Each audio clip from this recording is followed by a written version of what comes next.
What's up, chat?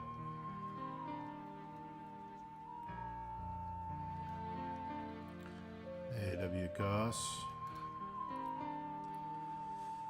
Nice, easy night of rendering. Been a long day. It's been a long, long day. So I'm just gonna chill.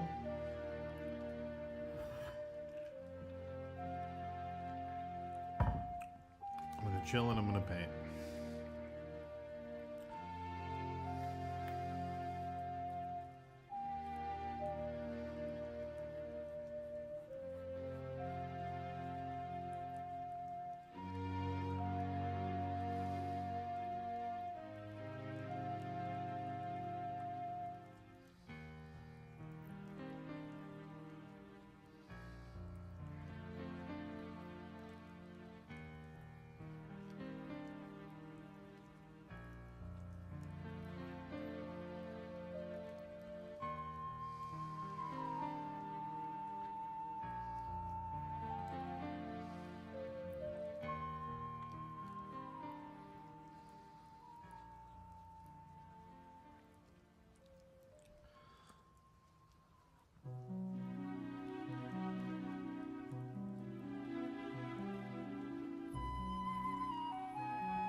Ugh, itchy.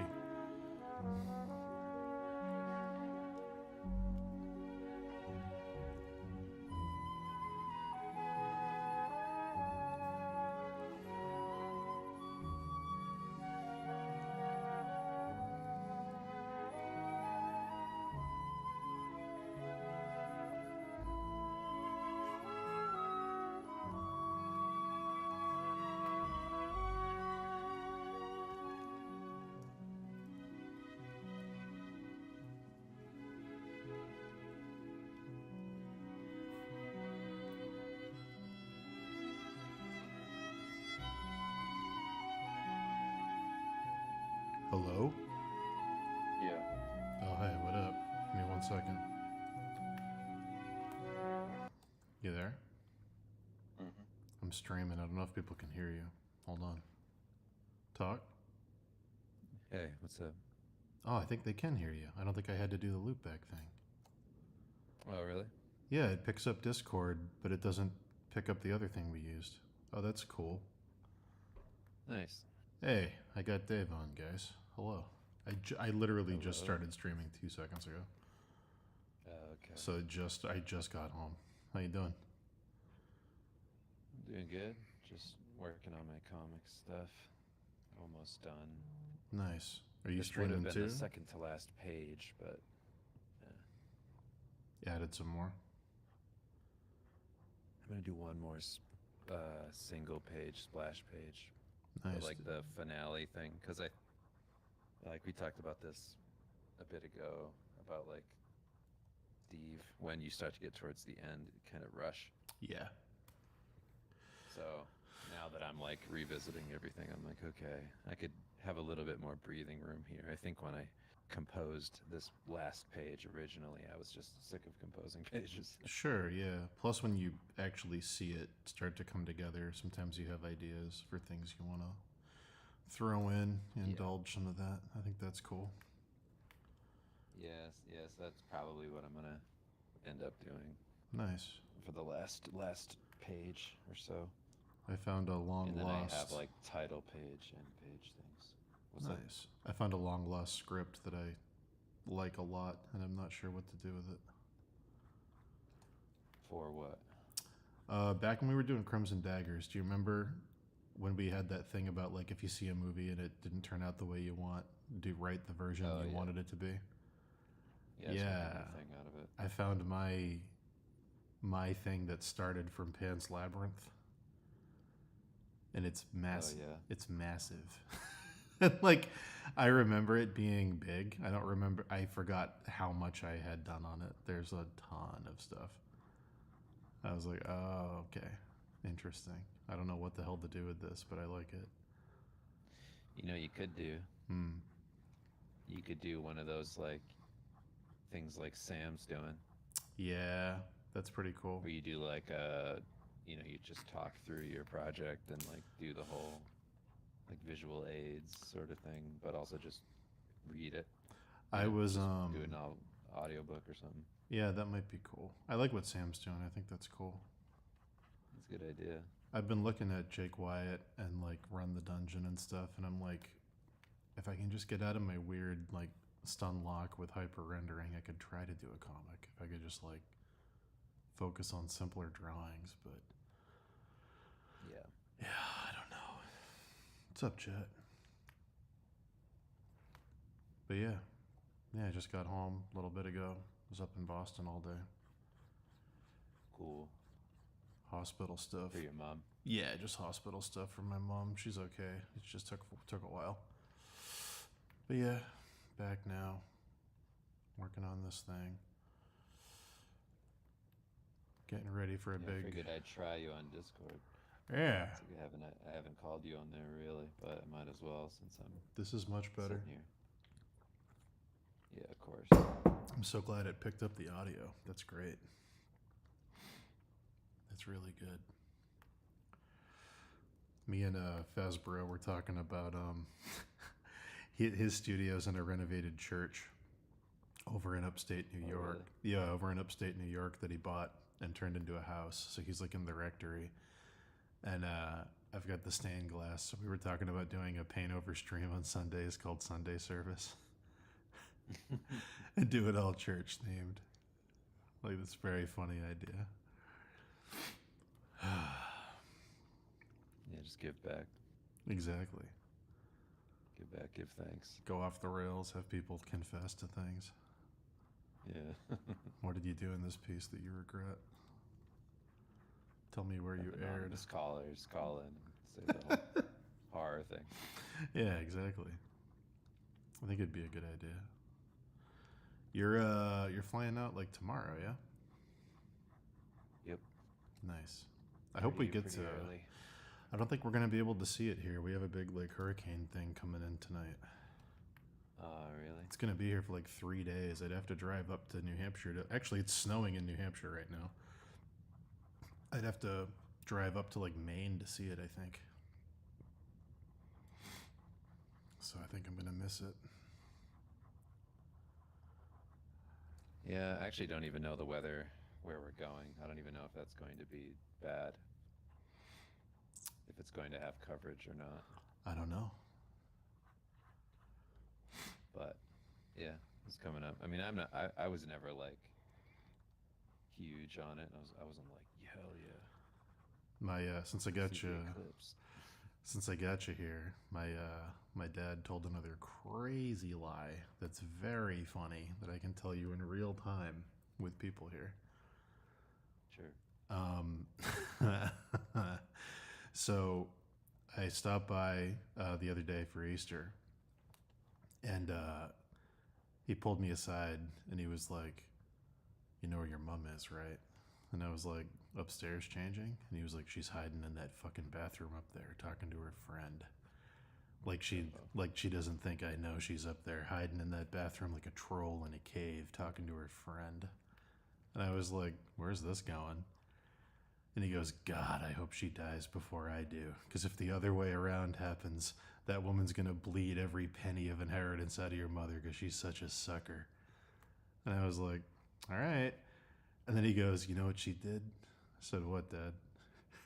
He said, "She came to me when your mom wasn't around and she said, 'You know, Danny, a lot of guys your age take on a mistress, another woman on the side, and my daughter's very discreet. I could arrange something. She tried to whore out her own daughter to me for money.'" I was like, "Dad, I'm pretty sure that never happened. You're just making this up completely." So then today when I'm driving up to Boston with my mom, I'm just like, "Hey, Mom, I'm just going to throw this out there." And I just told her the whole story. She was just crying, laughing. She was laughing so hard she like couldn't breathe. And she was like, "What is happening?" And I'm like, "I'm pretty sure it's just the capital D dementia, like delusions of grandeur or something. Like this is just like wild." He's like talking the way that like you know, Jack Nicholson talks in The Shining about Wendy. It's got that like slur, Yeah. that like slur to it, like it's your mother, that stupid bitch. That bitch. It's getting like that, but it's also tied with like she tried to throw her daughter at me. Oh, that was the best part. He goes, she said, you can have a woman on the side, a mistress, what do you call it, a concubus. And I started laughing. And I was like, you mean a concubine and a succubus? I was like, what the fuck is a concubus? It was good. That's what it is. So yeah. So anyway, so he's losing it. I have a concubus. Yeah. So he's losing his mind. So just Yeah. some more fun for you, chat. Hopefully he doesn't chop your mom into pieces. I hope not. But I mean, like, when he said, It's all like, possible. God, I hope she dies before I do, because if it's the other way around, that woman's gonna steal all the money. I'm like, this turned into a fucking Stephen King novel. It would have been great if he said that and then you turned around and there was a butler behind you and you went, you could make that happen, Mr. Ward. Yeah. If I might be so bold, Danny, There's your wife is an old wood chopping axe. your wife's a massive bitch, if you don't mind me saying, sir.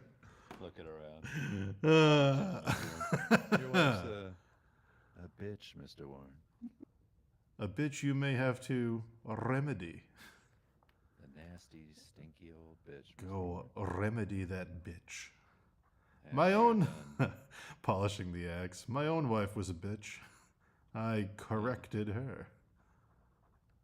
Now she's a dead bitch. I had 2 bitch daughters. I could hook you up with one if you need a concubus. I could arrange One something. of them said, sleep with my daughter. Oh God. So yeah, That's cool. yeah. Just more insane lies. The lies do seem to be getting better with age, though, chat. So there should be more coming. More fun, insanity. Enjoy it. Yeah. I saw an act of pure kindness today. I was at the dog park yesterday. There was an old lady in the small dog area with a little old corgi. It was like 14 years old, and she was all scared. And I went over there with my dog, and I was like, "It's your first time here?" She was like, "Yeah." I'm like terrified of all these dogs, and I was like, "Well, just come over. Like it's okay. I know this group of people. Like you're fine." So I introduced her to everybody. It was good. We got to talking, and she found out my mom And and your the, penis was hanging out. oh yeah, there you go. That's the twist. I told her my mom had lost a bunch of her taste buds with the cancer treatment, and there's only a few things she could still taste. I went back to the dog park today after I came back from the hospital, and that lady had made my mom like a whole tray of cookies out of all the stuff that she can still taste, and I was like, that is the nicest thing. That's very nice. That was like the kindest thing. I was like, that's so crazy. And then she ruined it. What she do? She said, Old bitch too. she said, you remind me a lot of my son. And I said, oh. And she said, yeah, he's kind of a gentle giant too. And I went, hell yeah. giving a tray of cookies to the fat giant. There you go. There it is. You ruined it, you old bitch. Thank you, you old bitch. Yeah, you should have said, I'll try not to eat all of these. on the way home." I'll try not to eat them on the way home. Thanks. My mom actually died today. No, just reverse it. just go, wow, thanks. And Oh. just turn around and drop them all in the mud. Yeah, I know. Yeah. I was like, I haven't gone from such and then a just look at her and go, you ruined it. yeah. You killed it, and it's gone. And then here I thought, nice old lady, nice kind gesture. The worst part Fuck was it all up. the worst part was she repeated it. there was like another lady who was like, "Did you just give him a bunch of cookies?" And she was like, "Oh yeah, his mom can't take." And she was like, "He reminds me so much of my son. He's also a gentle giant." She's like said it again, and it's with more people, and I was like, "Can you not?" You should have said, guess my taste buds work just fine. I turned around and said, "And you remind me of my mother, an old bitch who's about to." Cancerous Yeah. hole. Yeah. "And you, madam, remind me of my mother." Just go full anime. An old bitch past her prime.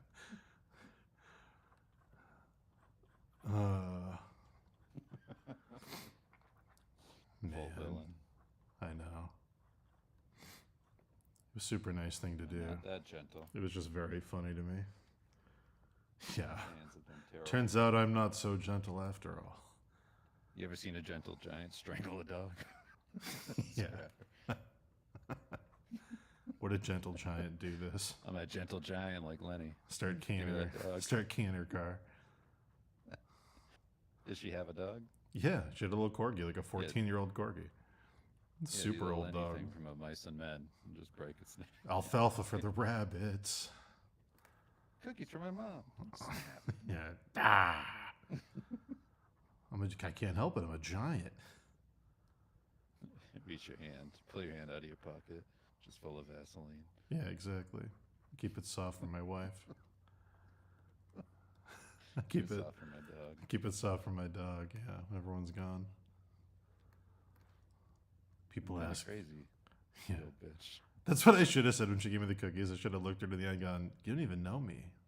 I could be fucking insane." What do you think? Just because we have one conversation, I'm not fucking psychopath? Think I'm not gonna follow you home? You're too trusting, Ole.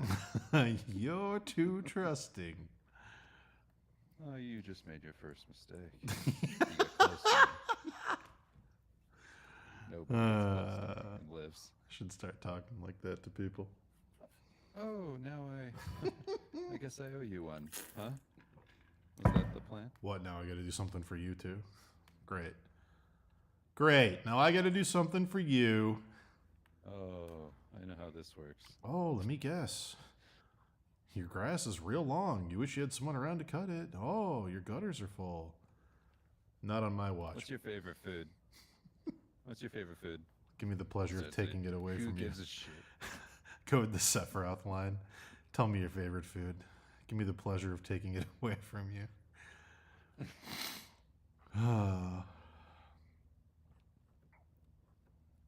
Yeah. You just snap like you're not fucking you piece of shit. I wanted the Dark Anyway, Souls. I wanted A lot the of dark. things you could do to her. I wanted the Dark Souls font to pop up and say "Happiness ruined," or "Good gesture, just good gesture destroyed."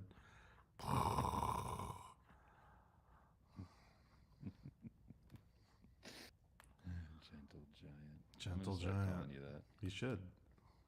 It's just my buddy Dan. He's a gentle giant. Don't worry. Yeah. He's huge. And gentle. He's fucking massive and gentle. He's big and gentle. It's kind of disgusting how gentle he is. The Look doc, how big he is. he's morbidly gentle. Let's. He's a morbidly gentle giant. He's type 2 gentle, if you know what I mean. Yeah. He's gonna take shots for how gentle he is. Massively gentle is how I would describe him. He's got to. Extremely gentle. He's got to lose about 150 gentles, if you know what I mean. Yeah, 150 gentle gems.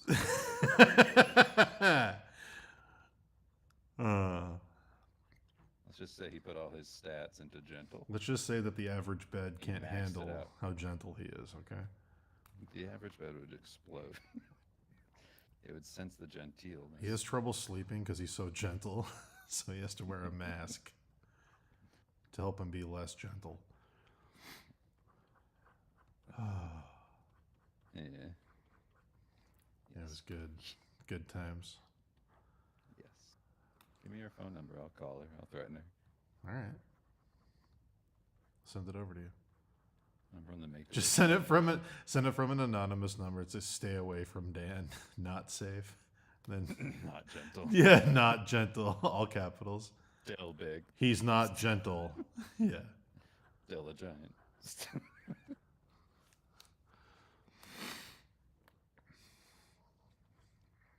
There's one thing Yeah, you it could got be that. wrong. All giant, no gentle. Fucking snap. Take a bite out of her dog. Yeah, exactly.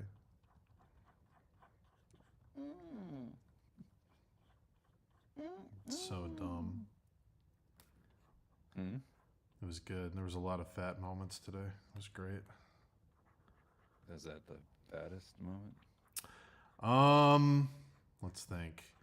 Well, she gave me the tray of cookies that was in like a cardboard box, and I gave one to my dog, and my dog didn't want to eat the whole thing, so she like bit half of it, and I was like, oh, whatever.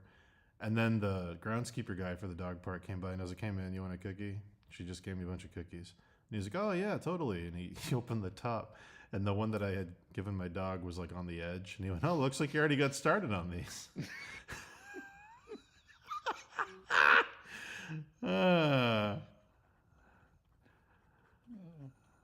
Oh, looks like you already got started. I was like, oh boy. And then the other one, which might have been just a cop being nice and might have been a fat moment. I think it was a fat moment, but I have like fat guy PTSD. I think everything's a fat moment. I like live parked my car at MGH because there's a food truck, and my mom was like, "Can you grab me some lunch?" Because she was there for like 5 hours. So I went and got her a fucking it was like a pita pocket thing, and I came back to the car. It was only there for like 2 minutes, and there was a cop ticketing everybody, and he was about to ticket my car, and then he looked up and saw me holding the pita pocket, and he looked me up and down and just shook his head and walked away. Like, and I couldn't tell if he was like, this fat fuck just had to get a sandwich. Yeah, but that was the energy it felt like he can't even help it. But hey, maybe he was just being nice. Maybe he decided not to give me a ticket for pure reasons. Probably, dude. Yeah, I hope so. It's not what it felt like, though. It's one of your guardian angels looking out for you. Man. What else? Were there any other fat moments today? I don't think so. I think that was it. Exciting. It's always the Very little exciting. ones where they're like, oh, my friend Kenny, he's like a big guy like you. It's like little things like that. You're like, Little big things. little big things. Little big planet. Little bit. Yeah, there you go.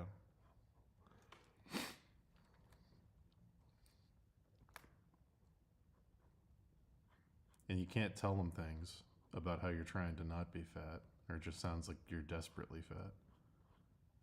You can't be like, I lost 60 pounds in 3 months. Yeah. They're like, What you said at first would work though. If you said, "Listen to the cop," you go, "I'm trying not to be fat." yeah, I'm trying. It's so hard.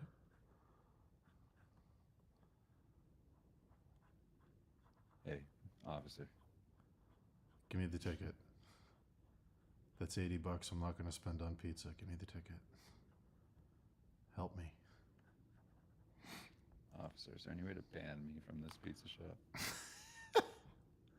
Should go to every restaurant in town. Don't let me ever buy anything here again. Don't. Why are you putting that on us? Because I need help. You don't understand. It's like when my brother asked me if there was a way we could call the antique shop and tell him not to sell stuff to my dad anymore. That's like, I don't think we're allowed to do that until we get power of attorney, dude. Pretty sure that's very illegal. I'm like, well, that's not how that works. He's like, well, he blew $30,000 at the fucking Goodwill this year. I mean, this month. Sorry. And I was like, well. Can you imagine trying to say that to the antiques guy? Hey man, he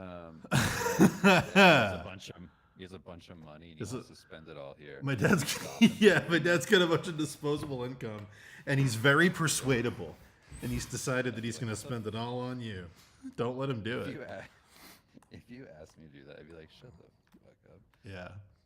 You fucking idiot. It's like, well, Phil, I'm pretty sure that's not how this works. Yeah. You like I usually do that. I usually just deny business. Yeah. Oh yeah, man. I'll take a huge loss just for you. Yeah, like the casinos do. Somebody's addicted to gambling, they go, "You've really got to get out of here." He was like, "Do you think we could at least get him to like call us before he like makes the purchase?" I'm like, "No." Like, what do you know? Yeah, it's a bad idea. The hoarding's gotten out of control. I mean, it was already out of control. It's so much worse now. I believe it. It's just, yeah, it's bad. He's got like multiple like caches hidden around. A warehouse here, a garage over there, a trailer truck stuffed full of shit over in some parking lot. The Yuga clan's guarding it. I mean, might as well at this point. If by Yuga clan you mean the entire house of undocumented workers he just hired, then yes. Then yes, that's them. My mom told me the best thing on the ride up to the hospital today. She was like, "Are you familiar with, I don't know, do you know any Hondurans?" And I just started laughing. And I was like, "No, Mom, why?" She said, "Well, I think this family we just moved into one of the houses is documented, but I don't want to ask because that's rude."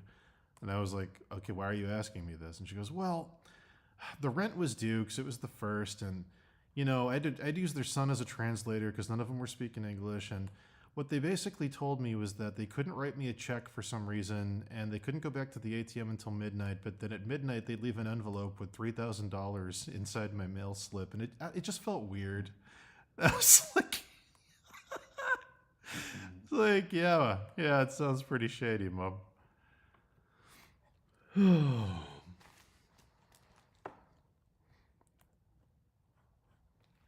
So just tell everyone around that you're expecting a bunch of people to roll up to the house, shoving envelopes in it at fucking midnight. You should be good. I love those dudes, like Honduran dudes that come around. They're always around my neighborhood. Yeah. And when I'm outside, they'll just come up to the fence and be like, "Hey." Mhm. And I just walk over there. And then they can't speak English and they take out their phone to translate. And my mom said they did that too. She said they were using Google Translate and it didn't make any sense. Yeah, they always go like, "Hey, you got like branches in your tree that we could cut down?" Oh, they're looking Yeah. for work. Okay. Yeah, and then they say, it's so funny. They're like, there was this place near us where the tree branches were just, they were so old and nobody took care of the tree and trimmed it, and then the tree branch fell on their son. Oh, My kids are out back, and in the middle of it, I just start laughing really hard. that sounds like a threat. I just started dying laughing. I was like, and I just went, "Yeah, right." That sounds like a threat. Ah, man. I just told them, I said, "Yeah, right. I'm not doing that at all." That's literally I was like, "Just because you're trying to manipulate me." yeah. That reminds me of the Untouchables when the guys are like, "Nice to have a family." Just sitting outside in his car. Don't lose them. I had my Irish tattoos all over my back, and I said, "What do you think I am, my wife?" Whoa. Beat it. Whoa. Scram. Can I turn Dave up? Yeah, sure. Talk, Dave? Hello, that's me. Welcome back. Hello, we're here. So yeah, I guess the guy who lives next to the Hondurans that got moved in got so mad at their music being loud that he ripped the door off the house, and the cops said now we're like suing him or something. I was like, this sounds great. He's like, can we please set a camera up over there? I want to watch all this happen. Wait a second. Woo! Hero alert. Hero alert. Guess what? Let's hear it, dude. We donated our car to veterans. For the tax break? Absolutely. Yeah, Can I get an applause break? What'd you get? I don't know. What'd you get? I don't know. We were just too lazy to sell it. Hell yeah, dude. So we just were like, hey, we could do that. Hell yeah, dude. And now, certified hero. Dude, you are. You should get a sticker for that to put on your next one. First responder. My last car is helping veterans. Just get a bumper sticker like that or something. My last car is helping the people who save your life get to work in order to do it. That's what it says on there. They went over there for you, and I was the only one here when they came back. I gave them my car. First responder. Yeah, that's what you are. Yeah. That's very good. I'm very proud of you. Yeah. You do it, I don't do it for the praise. But it doesn't hurt. Doesn't hurt. But it doesn't hurt. Sometimes I take veterans out for drinks. Hell yeah, dude. I usually just focus on the TV and let their stories waft over me. Love a good waft. Love a good I just waft want to be. now and again. I want to be a rich guy who pretends I mean, that he's you're not far away. a part of it. We're both. I know. We're both getting close to being gotta- rich guys who pretend. It's basically what we're becoming. Yeah. Me, That's I'm a true. rich guy who pretends. What do? I'm a rich guy who pretends. I got money in the bank and my head in the clouds. It's. Yeah. Oh, me? I do skeleton voices with my friend and print cash. It's a cash economy, man. It's true. Man, Do you like when I say stuff like that? I do. I wish you'd come up with new material, but I do like it. I think you could do more with it, but it's not I bad. need life experiences to do that, It's true. and I'm done with those. You got to put some money in the stock market so we can start talking about that stuff. I do. Okay, I have money in the stock market right now. I want to talk down about right now, actually. I know the Dow. The Dow took a hit yesterday. I saw that. Can you believe it? These are the conversations I want to have with you while people are listening. I want to talk like that. My total return is down 5%. I want to wear a blue shirt with a yellow tie and suspenders and talk about this. And fucking white collar. Just me and you popping blue chews, talking finance. Oh, I thought of an awesome tweet and I wrote it down, but I don't have my Twitter. It was fuck. I have to find the hold on, I gotta check my notes. Isn't that crazy? You're thinking of tweets. You don't have a Twitter account. I know. I was like, because it's an idea that's very simple that only works as a meme. It wouldn't work for a comic. It wouldn't work for anything else. It only works for Twitter. It's so sad. Yeah, it was. Hard times make strong men.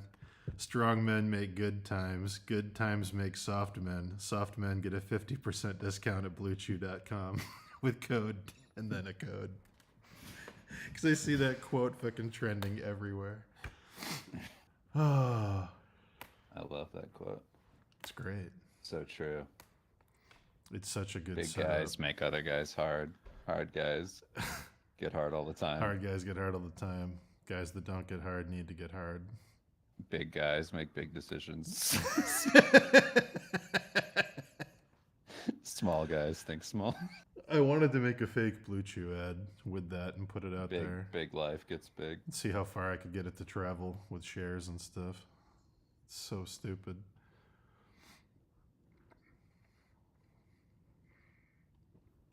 Man. What's this this has to be like a fake thing. My father is obsessed with this rumor that Elon Musk is making an $8,000 carbon fiber truck. There's no way this is real. There's no way. What is this? There's no way. Who started this rumor? Where did it come from? On Facebook. My brother Sounds told like me a about Facebook it. Rumor. Yeah. A carbon fiber truck that's $8,000. I was like, this sounds like Russian disinformation for boomers. This sounds perfect. Like a perfect blend of trash. It's definitely stupid. Whatever it is. I like it. My brother's like, you know anything about this $8,000 Tesla truck? And I was like, I know it's not real just from the description. Like, what do you mean? And he was like, Dad keeps yelling at me to go buy one of these trucks for him, and I'm like, I don't know what the fuck he's talking about. I'm like, it doesn't exist, dude. That's not real. Like, Tesla was like, all right. It's taken us a long time to get all this stuff out. We have a wait list like crazy. I got an idea. let's make an $8,000 Let's make truck an $8,000 truck. that everyone wants. We'll lose money, sure. But why not? Like, I don't understand. It's very What would be funny. the logic of that? The boomer rumors, whatever you want to call them, they Boomer the rumors. boomer rumors, they travel like wildfire, and they're so fucking stupid, dude. I've heard more stupid shit that is so obviously like just unbelievably not true in the past like year. Yeah. It's got to be Facebook. I mean, when we were young, it was just emails. It was just those chain emails. That's Oh, all it is. It's just yeah. chain emails. It's the new chain emails. That's it. Yeah, it's a good way to put it. Like, that's all they ever are to me. Like, I remember getting messages from my mom in like the early 2000s that were just photographs of George Bush and Jesus Christ together. Yeah, I And it was remember just those. like, hey, guess what? Those are I didn't do unbelievable. 9/11 or whatever it said. Yeah. Like, I'm actually Jesus. Like, I don't know. I can't remember what they were, but there Oh, were so many God. of those that I I got. know he was like the Jesus candidate or something. They were trying to frame it that way. It's amazing. Yeah. It was very cool. Boomer It's rumors. very much what's happening now. If we had a podcast, I would say we should have a section called Boomer Rumors where each week we go through the best ones that are circling around. We don't though, so Yeah. it's gonna live and die here. It's up to you now to take it, run with it, Take it, chat. Do something with it. nurture it, Do something with it. Do anything make with something beautiful. You know, the whole point of living this nasty life is to do something beautiful with it. yourself. By the Nasty end of it. life. Uh-huh. Nasty life should be like a Little Big Planet game. It's just dirty rumors and nasty shenanigans. Nasty Shenanigans is a Peaky Blinders character. Yeah. Oh, I'm Nasty Shenanigans. Yeah, we brought him in from London. He's a hitman called Nasty Shenanigans. Wow. You haven't seen Dune yet, right? No. Yeah, me neither. Nice. What else? Yeah, I don't know. You see The Boy and the Heron yet? Uh-uh. I saw that one. I'm saving all my movies for Christmas. Whoa! Back to back as the tree comes down That's on wholesome. Christmas Eve. The tree comes down on Christmas Eve? What? Countdown. Oh, mixing a When few it things comes there. to the bottom, Santa's down there. Oh, down there. Santa's down in the hole. Where the Christmas tree goes into the hole. And then after the hole shuts, Santa comes out. He's down in the hole. And he goes, "One more tree for me. You bring your And I will tell you what I see." you do the come here thing. You have Axel come over and you point out in the distance. Because Santa's down there. Go find him, Don't get scared. Don't get scared. boys. Don't. Like A Quiet Place. Boys, don't be scared. Santa's down there. Santa's down there. Give him the tree. We're gonna sneak out of the house. You have to follow me. Don't let him see you. Gonna give you a football. If he sees you, you're going on the naughty list. Follow You're me. not gonna get anything. Yeah.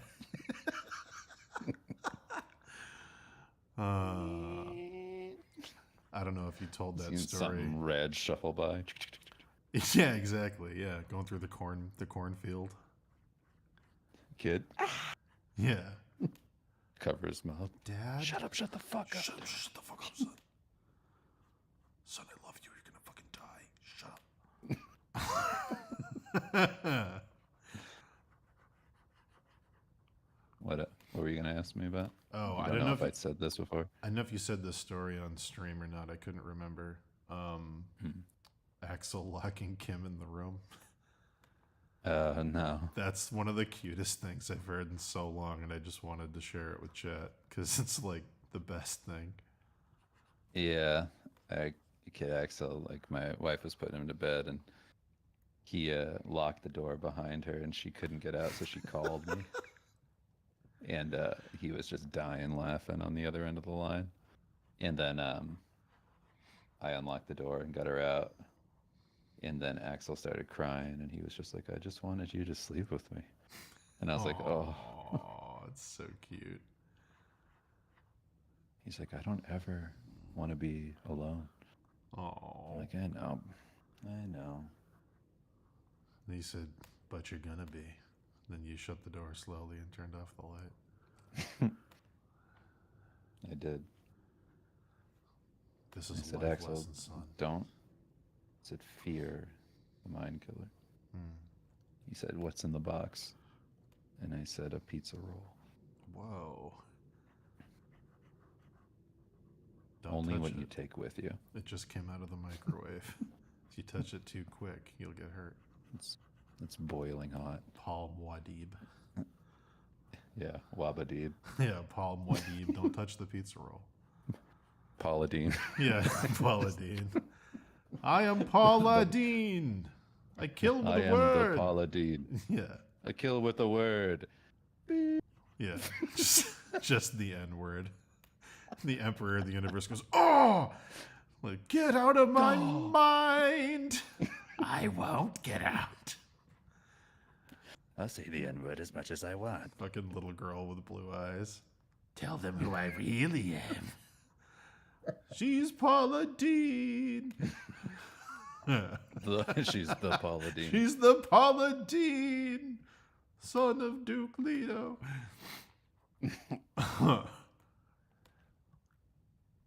Man, Kill with a word. I would love that. it's crazy And that then the I've- ships explode. I know I've seen that movie, like the original Dune movie, so many times. I've seen it at least 4 times, and I don't remember anything about that little girl. That's crazy that you watched that terrible movie that many times. I'm just saying, like, through osmosis over the course of my life, I have to have seen it at least 4 times. Like, it has to have been on TV at least a couple times, right? And then I guess chose, so. and then I chose to watch it at least once, so like at least 3. But like, is there like a time jump or something in that movie? Like, does the girl just like show up? Cause like she's just there, and she's like, "I talk like this now." Like, where are you? Like, she's not there in the beginning, and I don't remember who she's his sister, right? I don't Wrong re- person to ask. Yeah, I don't remember. I just remember laughing really hard at the dubbed over voice and the glowing blue eyes. All I remember is seeing the initial shots of that movie and going, "Oh, that is cool. Costume design, great looking sets." And then everybody started talking, and I went, "And I'm out." You know what did it for me was all the And I'm clocking out. whisper monologues. I think that's what made it so boring, is when he's like, "Someday I'll have to do this, just like my father." Like all the fucking voiceovers. It's that, and it's just the way the main character looks, his hair. and everything. Oh. I'm just like, Yeah. I'm good. I was good as a kid. I was just like, my mind's made up. I don't need to see this. It's weird that the 70s look in Star Wars aged so well, and the 70s look in Dune is just. Even though Dune was in the 80s, it looks more 70s than any 70s movie. Yeah, it just kind of looks like dads in a suburb. Like it just Dads. doesn't feel like it's. Dad's in a suburb. It's a good way to put It it. doesn't feel like it's fantasy to me. Yeah. Look like regular guys. Like if you just put that main dude in a regular outfit and had him mowing the lawn, I wouldn't bat an eye. That's Twin Peaks. I'd be like, there he is. Yeah, that's Twin Peaks. Yeah. It's him mowing a lawn and looking for a. But I feel like rapist, he looks way murderer. more like he looks way weirder in Twin Peaks. Not like weird, but just He just behaves weirder. his look is intentional. Yeah, Like the way he looks is like part of it. and he carries In himself. Dune, a it's weird like an way. accident. Yeah, that's a good way to put it. That's a good way to put it. In Dune, he was trying to be serious, and it just falls on its face. Yeah, like he seems like a corny guy. Damn. Wait, that's real? Dead Man's Pixels in my chat says, in the book, the little girl walks around the battlefield slitting Harkonnen throats and gets the name Saint Alia of the Blade when she's 4 years old. Is that in the new movie? Did they put that in the Villeneuve movie? Hell I'll yeah. watch that. I'll watch a 4-year-old do that. Absolutely. See, that's what it should have been. Instead of her with blue eyes going, I know the truth. Tell them who I am. How long does it take for Dune to get like good, like the books? You're Because asking the I wrong feel like guy. I've tried so many times. I'm asking Chet because Yeah. I've asked so many. I mean, I've tried a bunch of times, I've tried to and read even the audio Dune books are like twice. so boring. Reading Dune felt like doing homework. I've only tried it twice. It really did feel like doing homework. It felt like history homework. Yeah, I wasn't into it like at all. But everybody loves it, so I figure it must be pretty good. But then again, everybody likes Hyperion, and I tried to read that, and I was like, oh boy. Denis Villeneuve said he was going to do the next book, which, if that's true, is that the one where Paul becomes a worm? Or like his son becomes a worm? Because I want to see that in like a huge budget movie. I need to see that. I don't know if it's book. Enough worm talk. Yeah, I need to see it. Need to see a worm guy sitting on a throne. I've read the books over a month. It was hard, but I really wanted to read it. It's not a great book, very slow. Well, I guess we got our answer. Dune I is mean, that's just exactly talk. what I felt like. Dune is just talk and politics and philosophy, I feel. Not a lot of action, if that's what he's asking. I mean, it Yes. sounds, yeah. Well, I mean, I'm not saying I'm like smart, but I grew up with my dad like nonstop talking philosophy at me, like constantly. Like that's Mhm. all he read and that's all we talked about. So I think maybe that's why I have like an aversion to it where I'm just like, this is just like shit you talk about with Nate like Dogg. people. It's not like high fantasy. Nate Dogg says, y'all should watch the 1978 Lord of the Rings. Who do you think you're talking to, Nate Dogg? Of course. We've seen that We've shit. done that. We've seen the Yeah. man-sized Balrog float 3 feet down from the ground and call it flying. I love those. Yeah, the Bakshi ones. That was like my those were my library rentals when I was a kid. Yeah, it's crazy when you can tell when they ran out of money on those when they just start rotoscoping dudes, just black silhouettes running towards them, and they're like, "Those are the ring wraiths." We didn't animate It's a these. stylistic choice. Yeah, It's great. I mean, I actually don't fault them for that. Like, it's like a weird style, and it was popular at the time. It's like how we're gonna look at whenever they introduce like AI shit yeah. to like videos, and it's just gonna be weird. Like, oh, that was AI. Dude, I got those Aaron Horkey prints back framed. They are fucking incredible. Yeah, did you hork them? Oh, dude, I was horking them all night. Nice, dude. I horked them up. Got my hork on. They're huge. Art is good. Art is good. That is true. That's why I'm doing this. Sometimes it's not, It's true. but it can be good. I wish we could talk about the last things we worked on that we really hated, but I guess we can't. Probably a bad business move. I haven't really hated that much stuff. I know, but the stuff we do hate, oh boy, do we hate it. Yeah, I like my job.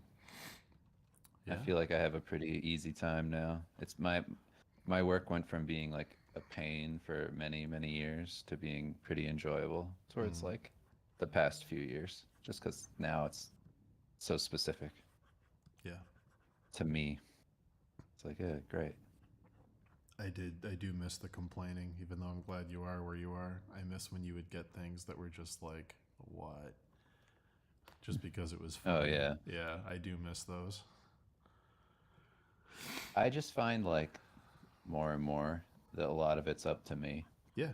And People like trust you now. like people trust me, but I feel like I could have done that in the past. I just didn't because I wasn't assertive enough, and now I'm obviously like way more confident, but I'm way more assertive now. So like when I see something that I know won't work, Mm-hmm. I just call it out, and I'm like, we're not doing that. I was like, it'll look bad because of this, this, and this, and Yeah. I'm just like, yeah. Yeah. So and people generally listen to that. when you can tell people why something's gonna fail, and it comes from the Yeah. angle of I'm trying to help you, they're a lot more receptive. Yeah. Absolutely. I Yeah. have to do that a lot. I go like, this won't work because of this reason, and then I show them, Mhm. usually in like a video call or something, and then that's about it. Yep. If if I have any sort of issues, it comes down to like that sort of discussion. Mm-hmm. So even in like the worst case, it's not bad. But I feel like I could have done that in the past. I just didn't.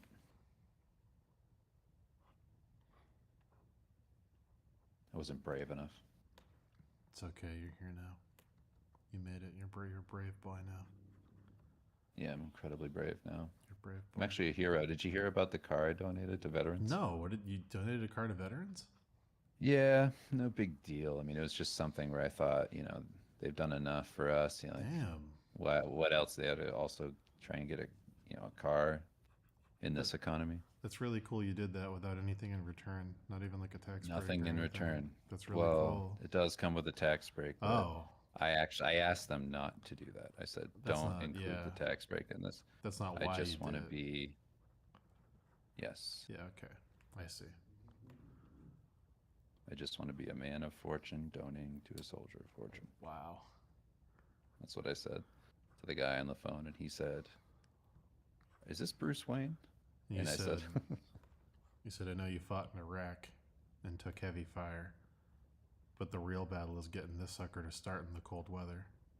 Enjoy it. "Yeah."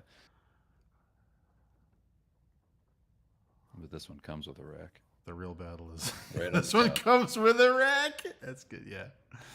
It's right up there. You can hold a couple bikes for the kids. I hope That's it. I know you fought in the desert heat.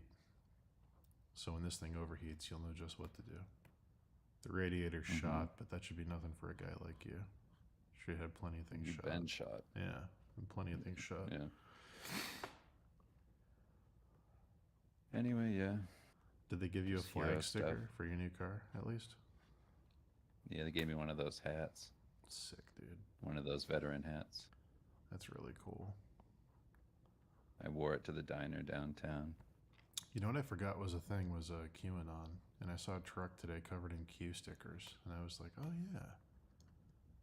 I forgot That's about pretty that. cool. I forgot that was even a thing. That was like a big thing for a while, and that guy still has them all over his truck. After it was all proven wrong. Yeah, I was And, like, all those "Ah." guys felt terrible. He was just kind of like, shit, they won't come off. They won't come off the truck. Shit. Imagine donating something like that to veterans that have stickers that won't come off. Like, say, like coexist with all the witch symbols. It's a free car, but you're going to look like a fucking idiot. Well, we do have some of that on. It's Kim's old car, and it's just there's like Hello Kitty sticker on the window. Oh, Big hell one. yeah. That's what the veterans want. Chad Wickenstein says, thank you for your service. Yeah, I mean, I lost a bit of my day rate just because I had to clean out the car and stuff, but small price to pay for freedom. Saw a good meme from The Rise of Skywalker where they used AI and replaced Oscar Isaac's voice. And it was all the resistance fighters dressed as Romans. And it said, I don't know how to tell you this, but somehow Jesus Christ returned. And they all looked around, looked around at each other. That's very good. So that's great. Said Romans 3 days later. Pretty good. Yeah, I thought It's you'd good use of appreciate AI. that. Yeah. It's the only use is memes. It's the only use I'm Of okay course. with is memes. Yeah. Taking away good meme jobs. It used to be me.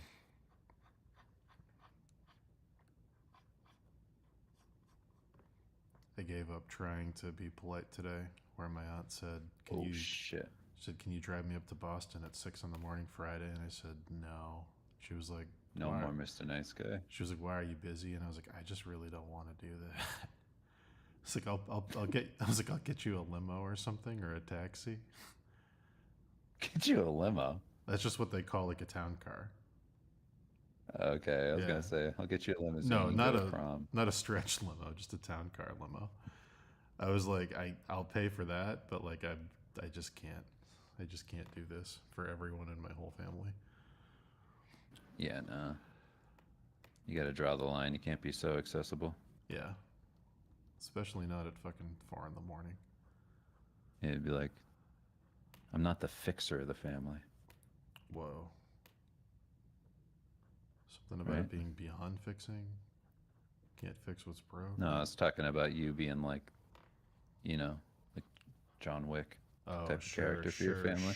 Sure. They call me Yaga Baba. How many John Wicks are there They call now? me they call me Stinky Bobby I finally watched the first two. How many are there? 4? from the Yag Drizzle. Yeah, the Yig, the Bebe Yigi. Baba Ganesh. The Bebe Yagi.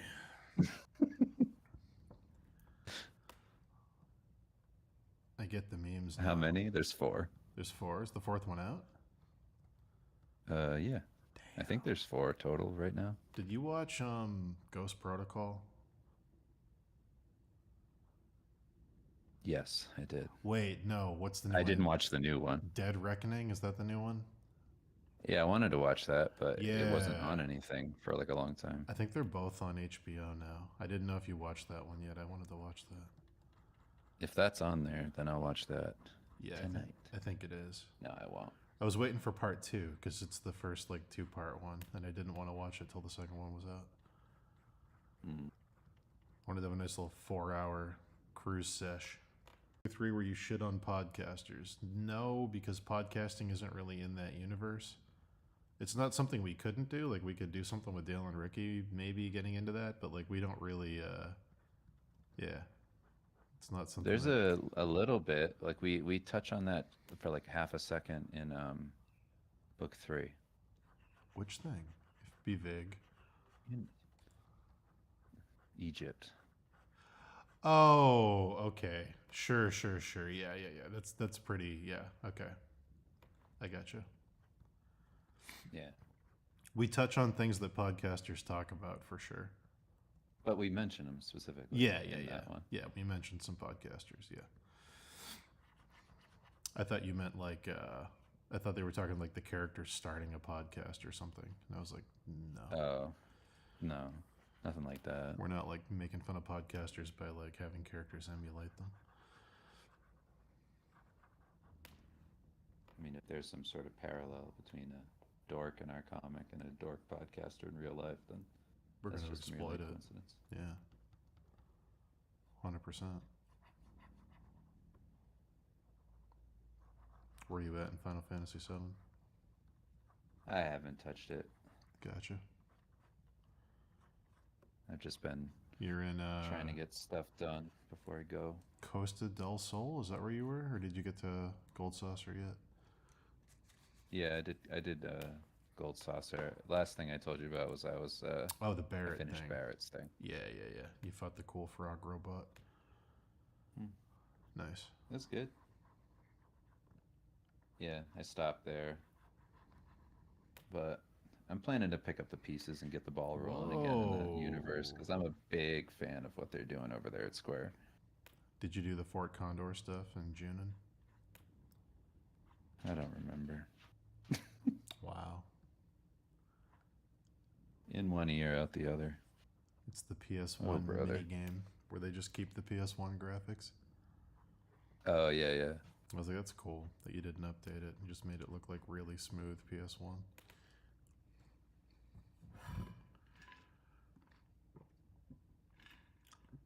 Yeah, what kind of weirdo would start a podcast? Absolutely. My friend in chat with a successful antiques podcast. Successful? Yeah. About antiques? Yeah, Who is this person? My friends from New Bedford that know how to appraise everything. What the hell?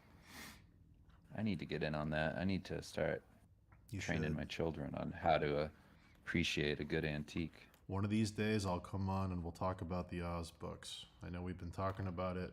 One of these days we'll do it.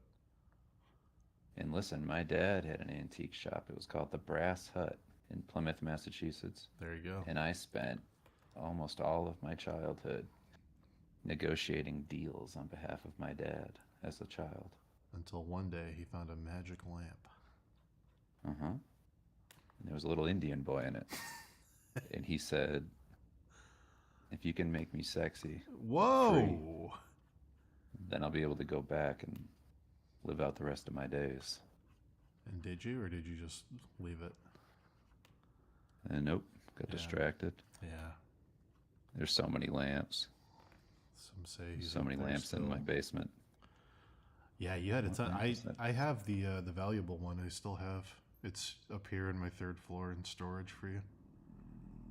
All the stuff you pulled out of your dad's stuff when he passed away is still here. Yeah, we had a bunch of stuff. Yeah, I got a big box of stuff you brought out of the attic that's sitting up here waiting. Now that you have a house, I could send it to you. I know you wanted to wait till you Yeah. had somewhere permanent before I sent it out. Yeah, I also need my underwater aquatic helmet.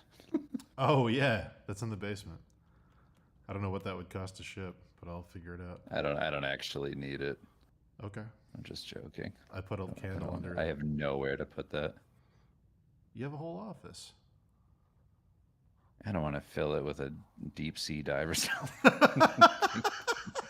Thing's huge. Fair. Yeah, fair. I I turned it mean, in. maybe eventually, just because it's funny. I turned it into a The lamp. kids will want it. I just put a candle Yeah, a under lamp it. is a good idea. Yeah, it looks great as a lamp.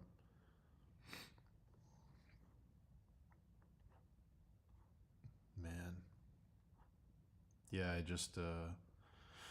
I've got two, like, I mean, you saw when you came here, right? Did I have the Persian helmet and the samurai helmet you got me displayed in the bookshelves? Yeah, Okay, yeah. I wasn't sure if that was all here when you came out. yeah. Yeah, I love antiques. If It's I the could best. waste my money doing something, it would be scrounging. Oh my god, scrounging's my favorite thing to do. Scrounging for teaks. Once a month, I have a day that I scrounge. Every month, one day, I go to a new scrounging spot. I get some teaks. I do that thing from Labyrinth where I walk around my room and I go, "Meow, meow, now," and I throw it over my shoulder. I Yeah. keep walking. Hmm. I'm in the bedroom of. The only thing I like more than Uh, scrounging is wheeling and dealing. I love wheeling and dealing, Wheeling and dealing is so much fun. especially against morons who don't know what they're looking at. Mm-hmm. Especially You go, when I oh yeah, know- I'll take that for 5. I love negotiating for something I know I'm not going to buy just to see if I can do it.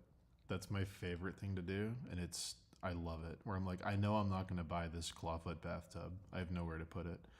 But I'm like, I just start bullshitting. It's my favorite thing to do. $2,000 for this? I don't know.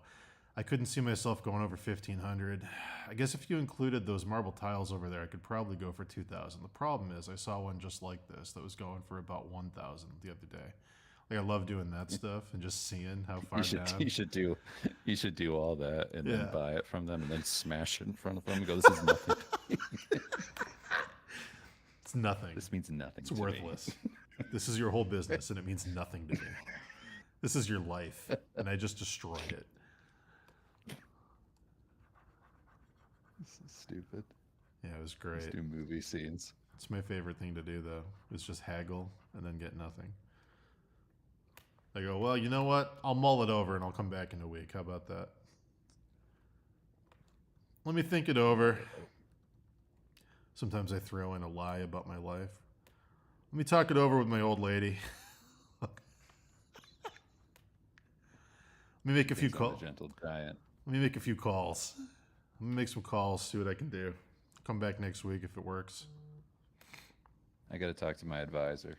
Yeah. I'll get back to you. Yeah, wheeling and dealing. Scrounging. Ugh. The best. Whining, dining, wheeling, dealing. Wine and dining, wheeling and Scrounging. dealing. It's so hard.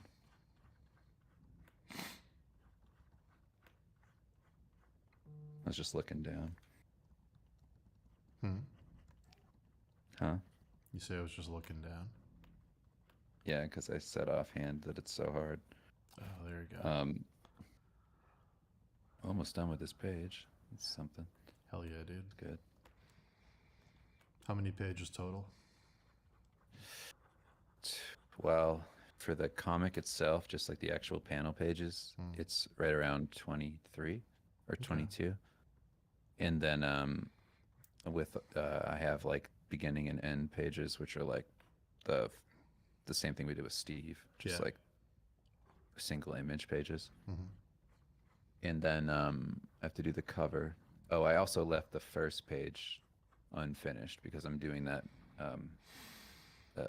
Super Mario thing. Right. You know what I'm talking about? Yeah. Where you design the first level last. Yeah, the first level last, yeah. It's my new favorite thing. Yeah, so I'm doing that with the very first page of the comic. I fucking love that advice. It works so well for so many things. I actually forgot that I did that, and I was like going back through, and I was like, how many do I have left? And then I went back to the first page, and I was like, oh, Yeah, you're like, I have that page left. Man.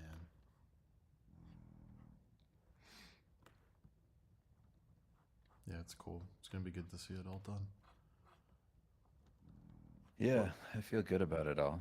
What's a standard like Marvel like trade? It's about the same length, right? Yeah. Yeah, just about.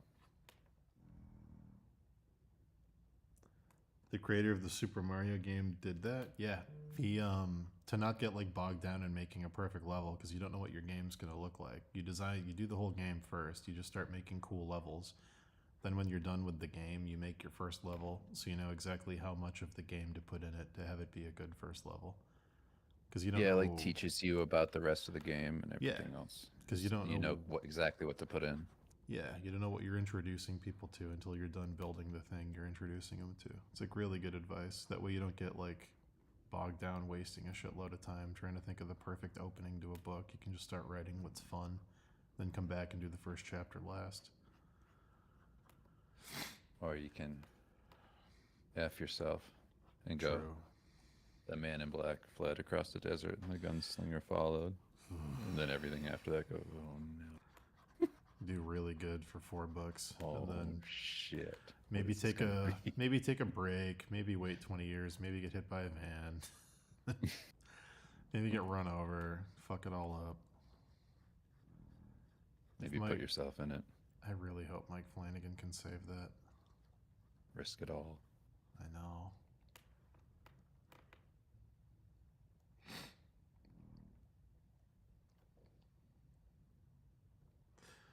Yeah, they're gunning on you. That's why. Because Miyamoto is a pretty smart guy. They're saying in chat That's they why didn't realize. Oh. They used to call him the biggest thing in Tokyo. Did they?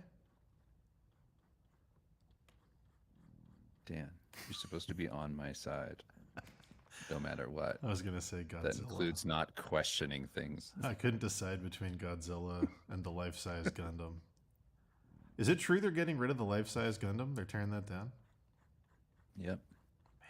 They're putting in a Zaku. I fucking knew it. The Principality of Xeon Traitors. won. They won! Yeah. Neo Tokyo has fallen. They're putting in a huge building size Roseanne. They're putting in a giant... Huge Roseanne. They should have a giant Godzilla that comes out of the ocean at night. That'd be They fucking should. rad.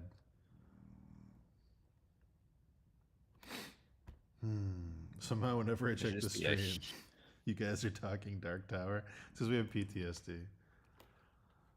Yeah. You put... Post Tower. You should have one of those, like, you know how in 7, there's that giant cannon? Yeah. We should have one of those in New York City and just have it be a huge handgun. That's a very huge good idea. handgun. A giant Glock Pointed at pointing at Europe. France. A huge Glock pointing at France. That's a very good idea. It shoots one 9mm Oh bullet. my god. Then someone will stab Joe Biden with a samurai sword, and his son will go up and go, "Welcome to the New World Order!" Yeah, we'll shoot a huge bullet at France. That'll be very good. I love that. They'll go, but So sir, stupid. shooting a giant bullet at France will be seen as an act of war. He'll go, I don't care. I'll Things go, are but about we'll to- hit some of theirs. My fight, yeah, we'll hit some of theirs too. We have reserves.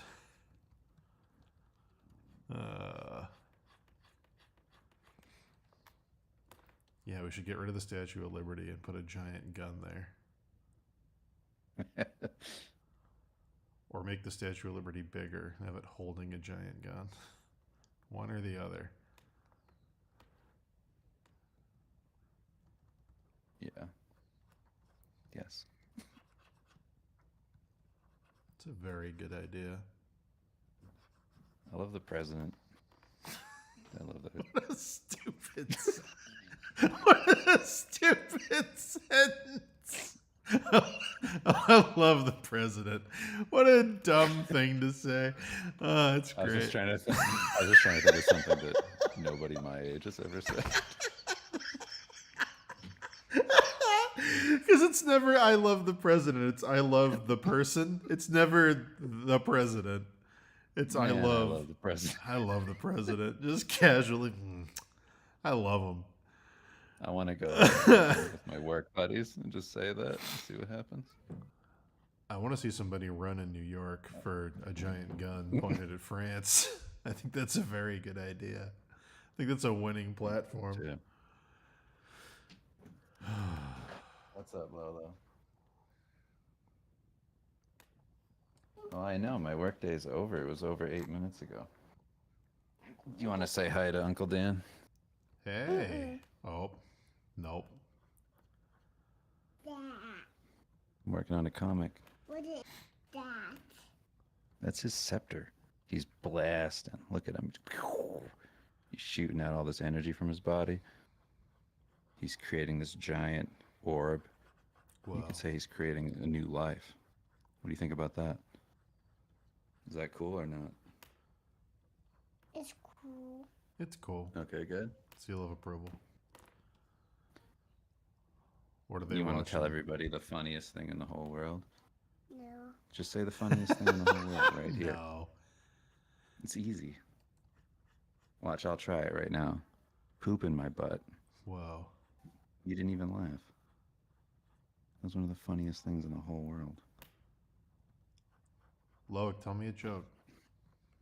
Do you have a joke to tell? No joke. No, No joke? joke? Do you have something cool to tell me? You have something cool to say? Did you want to tell Uncle Dan about Zelda? Can you tell me about Goblin Planet? Any questions about Zelda? Questions about Zelda? Hmm. No, he said I don't have any. Can you tell me about Goblin Planet? No. Do you know anything about Goblin Planet? No. Oh my god, there's a bunch of no's. You're supposed to yes and. This is a yes and house, Jeez. right? Do you still play Kamen Rider? Is Kamen Rider your favorite? Oh, Larry is my favorite. Of course he is. Who is? He is his favorite, Kamen Oh. Rider. Yeah, I thought so. Mm-hmm. You still put on your Kamen Rider Oh, belt? yes. Humongous ball. Humongous ball? It's what the wizard in my comic is making. He's not really a wizard, but you probably only see a wizard there. You talk into this. And then everybody in the world can hear you. You can say anything you want. I popped the bubble. Do you remember the story I told you about Sailor Kenny? The No. frogman and his tugboat, Chris Tugger? No. I told you that this morning. Chris Tugger. I don't know. Yeah. No. Okay. Well, say goodbye. And I'll come out there, okay? Ooh. I'm gonna come out there. Say goodbye to Uncle Dan. He's in here. Bye, Lolo. He's in here? He's Yeah. inside the microphone. Bye, Lolo. No, he's not in the house. He's looking he's for you. here? Yeah, he's looking around the house. That's awesome. Okay. I gotta go. All right, tell him good luck finding me. Yeah, well. He's a gentle giant. You'll know him when you see him. Well, now we know we can just do this with Discord, so maybe later this week we can just chill. You're not a giant. Uncle Dan's the gentle giant That's me. with a heart of gold. The giant, huge, gentle, massive, disgusting, gentle giant. Morbidly gentle giant.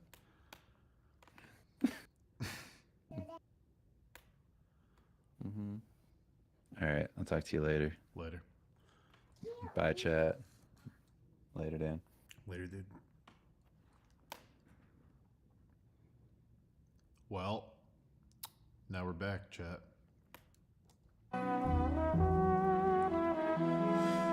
We're back. That was fun. We'll get Dave back on one of these days.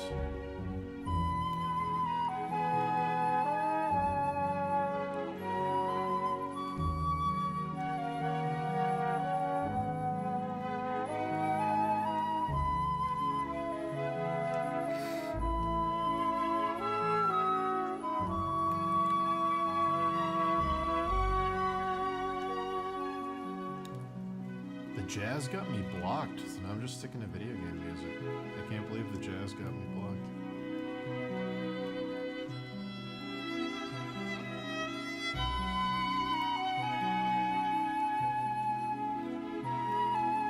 That was very uncharacteristic of Loic. Loic usually has tons of stories to tell, so he's probably tired. Loic's usually like full of cool ideas.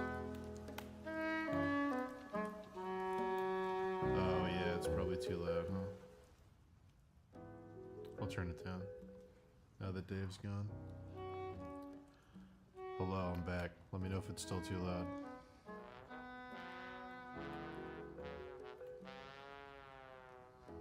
What up? I'm here. Is it still too loud?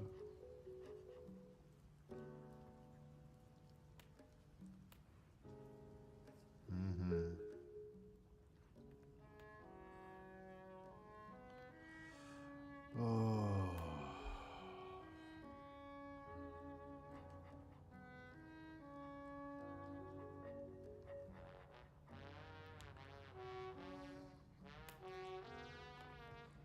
Be right back, chat. Give me 1 minute.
Hey, pup.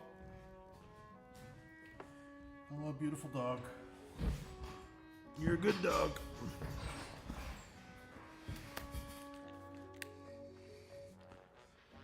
Yes, that's Zelda music.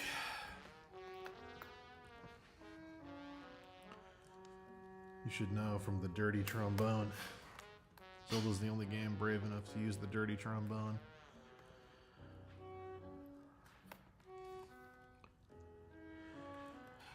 Oh. The rehearsal's great. It's one of the best things Nathan Fielder's ever done.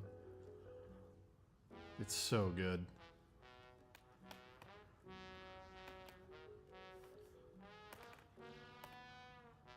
The ending, like, is unbelievable.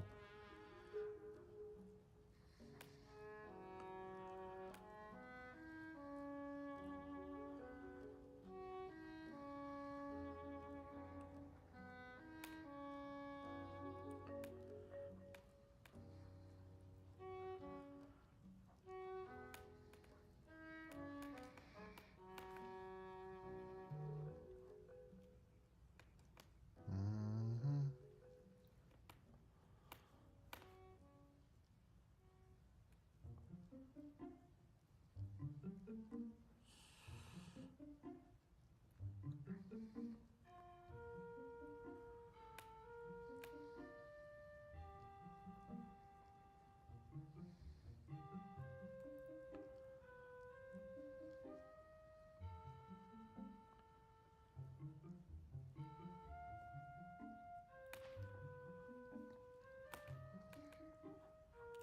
What's going on, chat?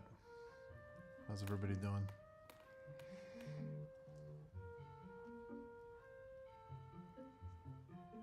My God. So tomorrow's a full stream day. We're gonna try and do 10 hours tomorrow. Thursday depends on the storm. We're getting a big storm here, so if I have power, I will do a full stream day.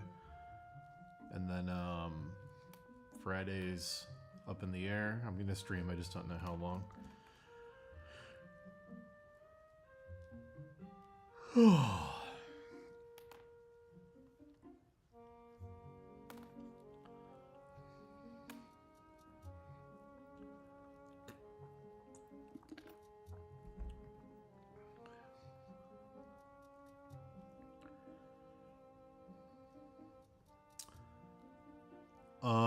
So I think the way it works is video game music and stuff you can stream even if it's copyrighted because of Let's Play. So many people have Let's Play channels and game companies want their games to be streamed because it increases sales. So I think there's basically a universal waiver for that stuff.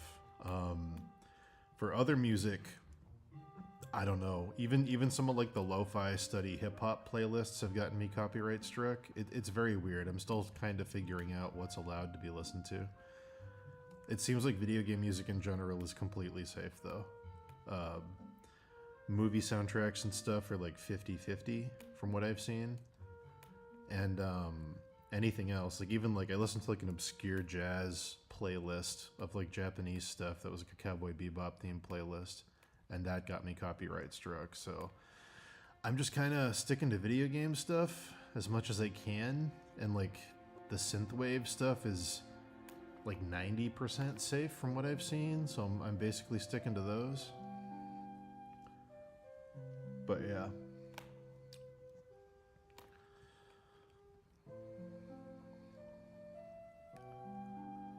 Book music, feel free to plug your podcast.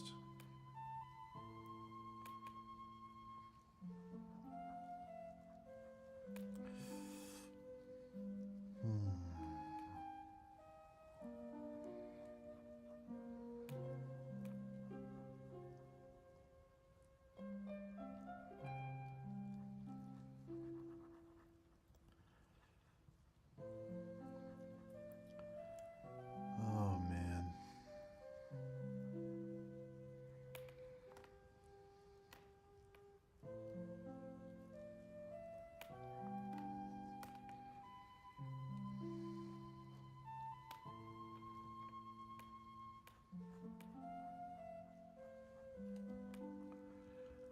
I need some more upbeat music. This is all the music's gonna put me to sleep, guys. Give me 1 second. I need something more happening.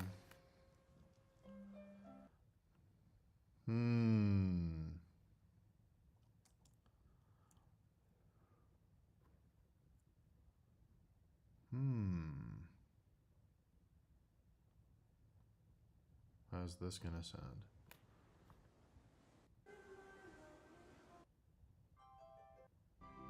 Nope. Nope. Too sleepy.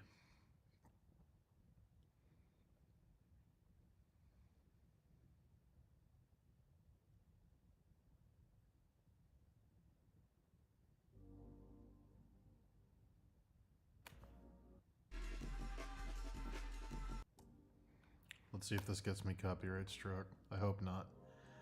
Godspeed, chat.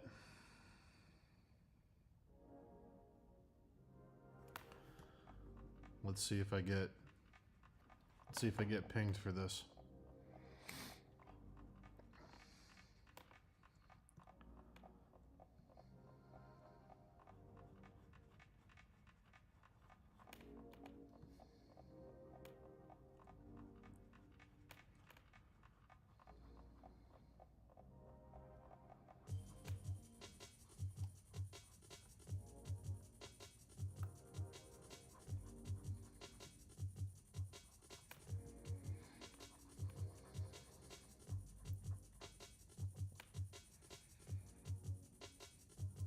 I do like the old Mega Man soundtracks. I think they're great. If I'm going to listen to chip tunes on here, I typically listen to newer ones that have more channels, though. But the Mega Man soundtracks are pretty good.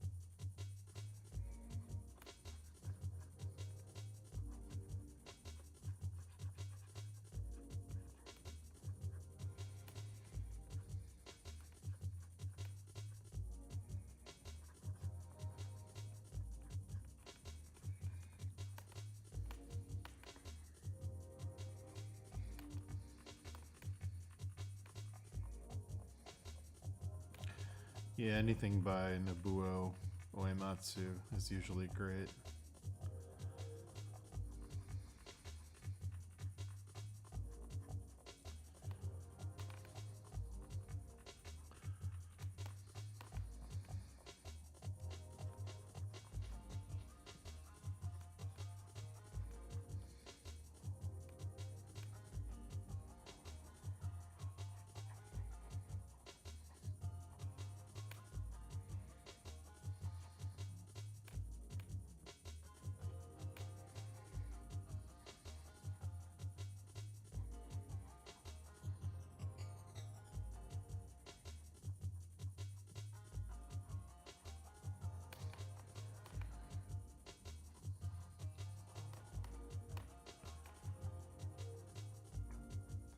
I did tell a friend who has a Boston Terrier puppy who's going on vacation that I would babysit their Boston Terrier puppy in 2 weeks. Not sure if that's happening yet, but if it is, you're gonna have a baby Boston Terrier on this stream. So get ready for that emotionally. There's a very good chance I might wear her right here in the little strap thing.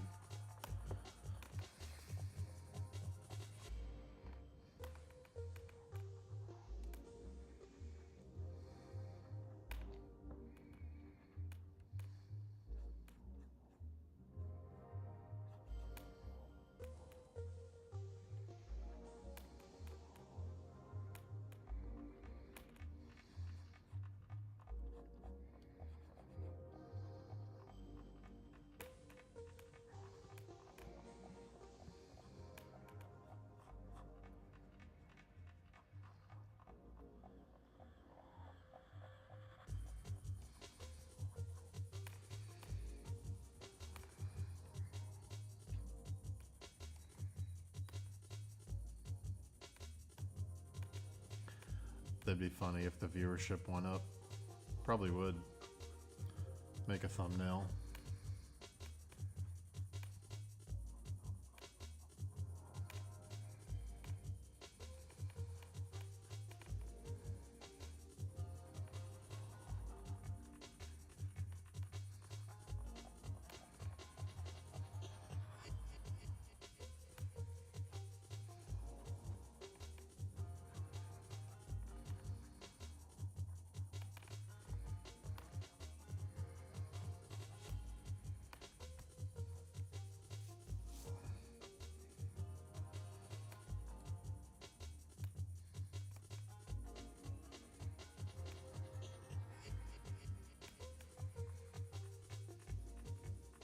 Oh my god, shut up. You can meet the puppy if you want, because I'm probably going to be bringing her down where you're at to go to the park.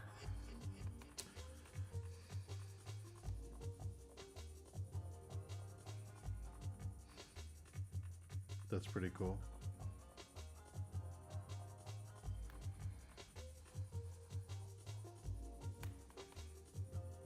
I could do clickbaity thumbnails. Just me going, what it said, he said what in all capital letters? It got worse. I'll just copy all the Philip DeFranco sentences. He said what? We need to talk, with me doing this face. Yeah, we can do that. That might actually be very funny, just to do clickbait thumbnails like I'm a current events streamer. Just have it be me painting a fucking snake for 10 hours.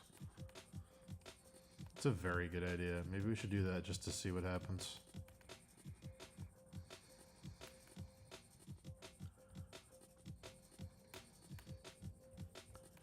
Can the puppy paint? Yeah, I mean, I could put like paint down and like a camera and let the dog walk around on like a canvas or something.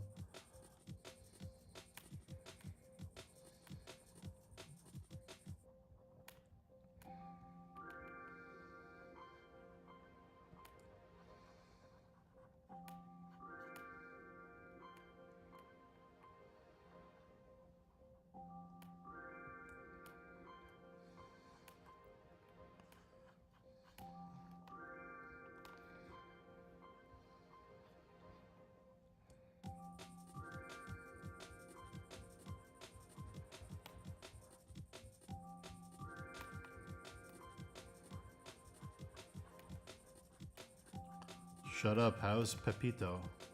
I'm sorry. How's Pepito?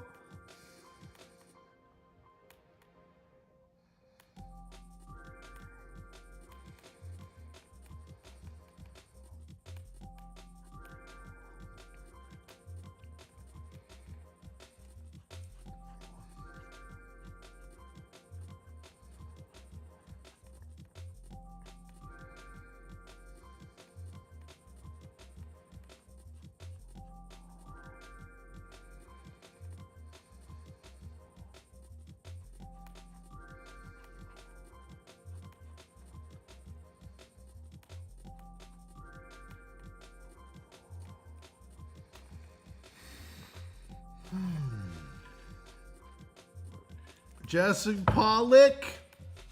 Oh my god. Don't say sorry, but it's a genius idea. Jackson Pollock.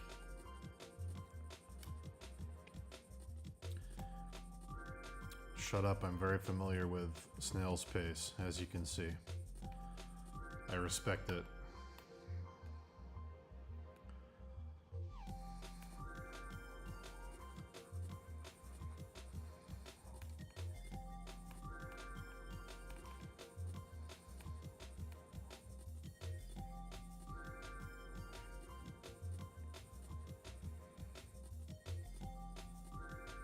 Nice. You can absolutely do interior pages. I know you can.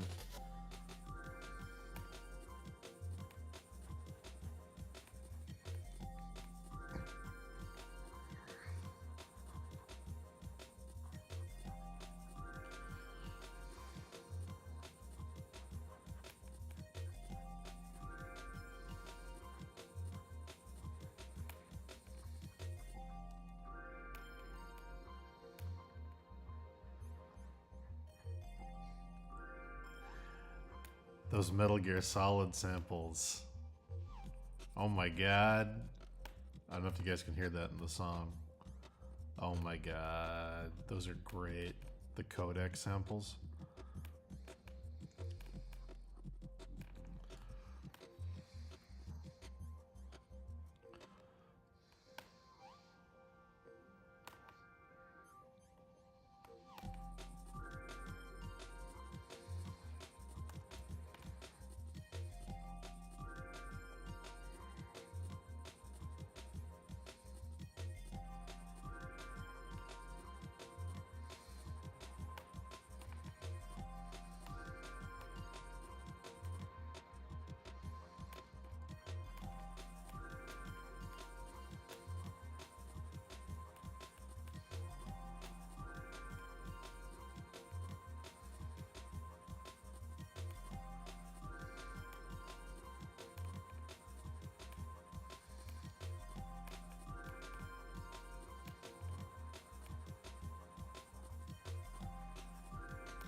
It's weird. These hands are really weird. Some of them are like little two-finger crab claw homunculus looking things. Some of them are full hands. Some of them are just tentacles. They're all very weird, and they're all very different.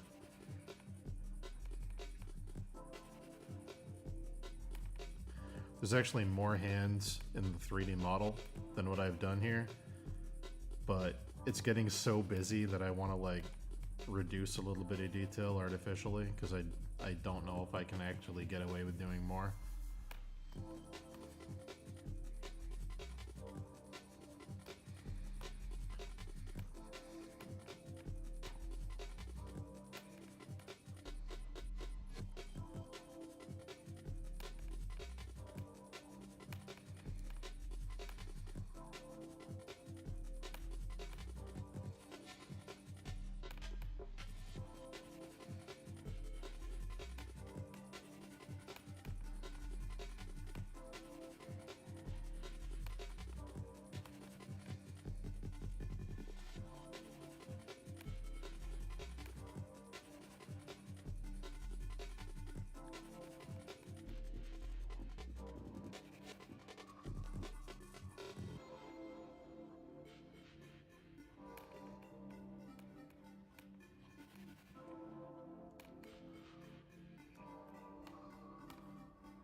Thank you.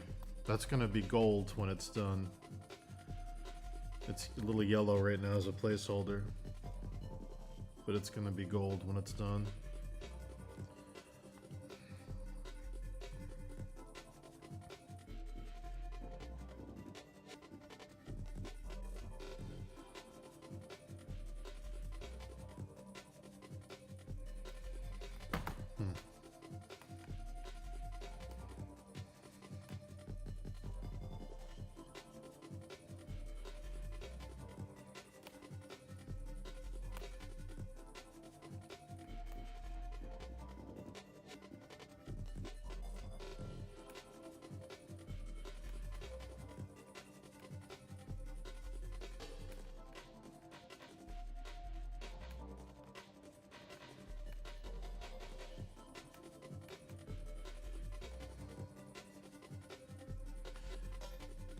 Alright. Let's get back into the middle here.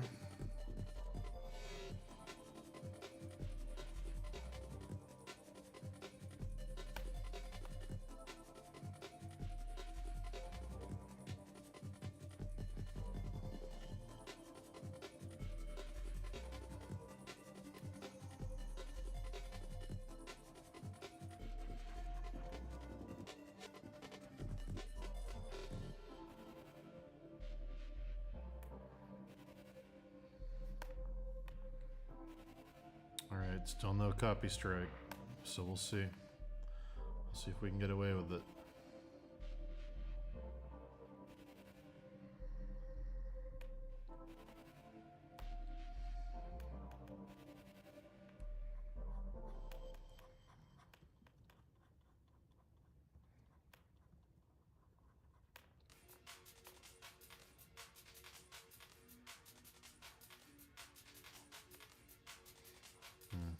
Actually, don't like that.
So I'm trying to do the most difficult areas of the painting first. The idea being when I get to the end, I can just have fun. Fly through the simpler stuff. This is by far the most difficult part of the painting. So, hoping this will be done by the end of the day tomorrow.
Thank you.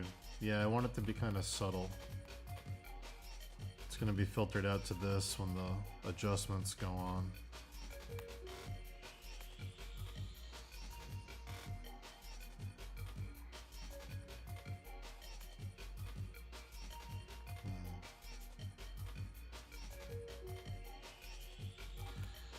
It's making a tangent with the thumb, so I'm going to crop underneath it.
Alright, this is more stretched, so it's more of a straight line. And this has a cast shadow in it that wraps the form.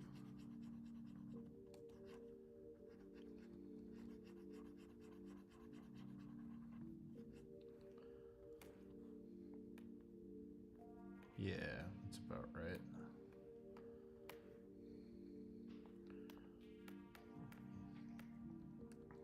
It actually goes up. I don't know if I'm going to keep it going up though.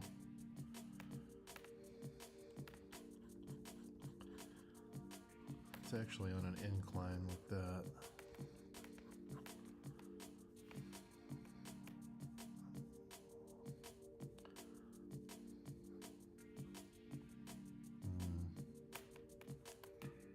I think that's probably too much.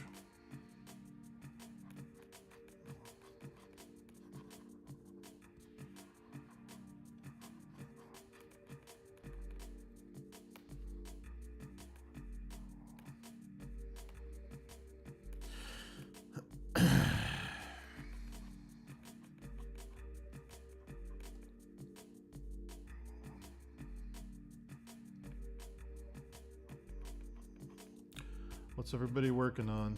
Sound off in chat. How's your night going? What are you working on? What are you doing?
Finished piece, guts piece, nice.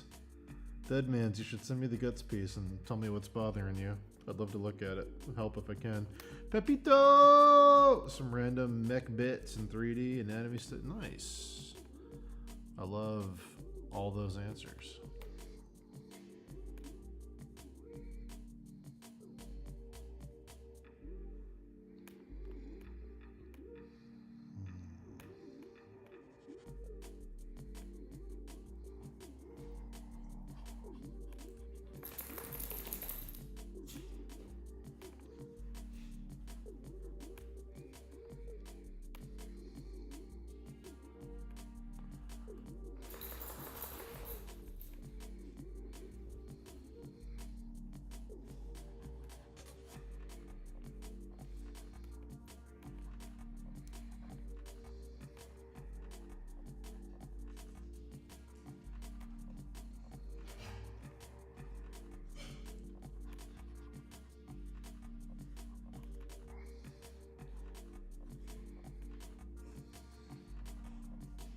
Character design updates. Changing wardrobe. Okay.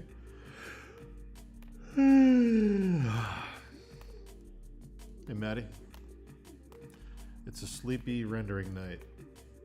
Sorry for the yawns. If anyone is sensitive to yawning, I will be yawning more. You have been warned.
Wow.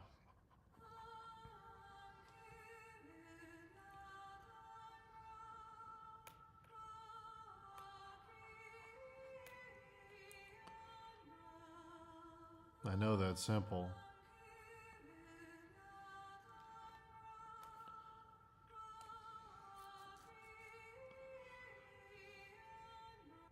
Plasmoid good guy.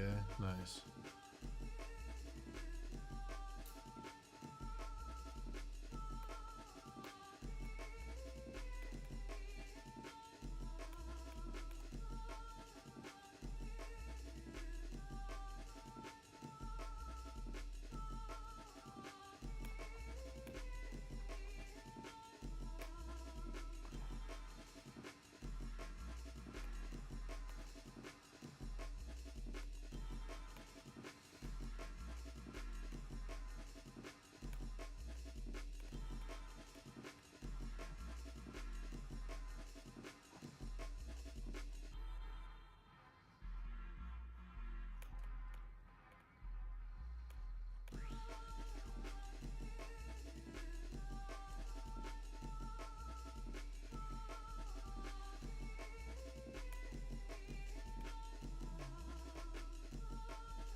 Are the Toonami mixes public domain? Does anybody know? Like the Adult Swim ones?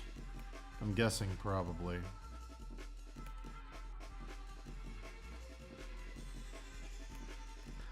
My god, the Metal Gear Solid clips are so good. Those samples are so good.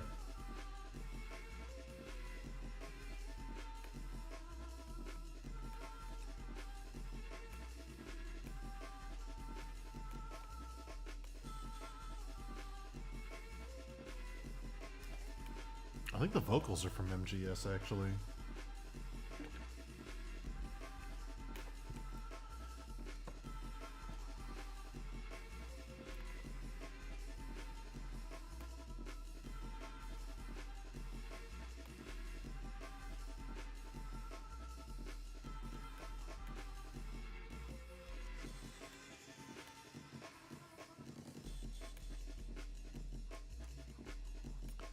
That Game Over sample. Man. That vocal sample is from something. I've heard it before. It's from a movie or a game. At first I thought it was Symphony of the Night, but it's not. It's something else.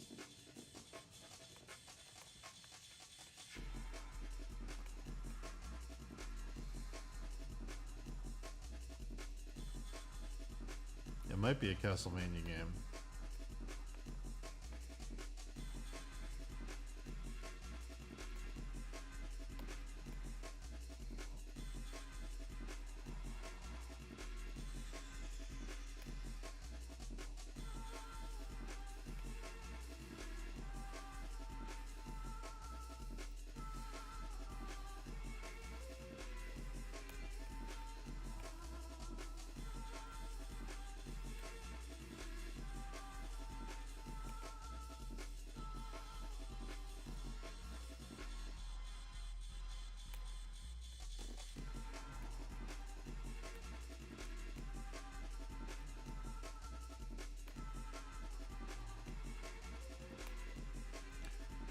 Well, what she's saying. Don't just tell me it's in Irish. Fucking, let's translate. Let's go. Come on. Give me the Irish.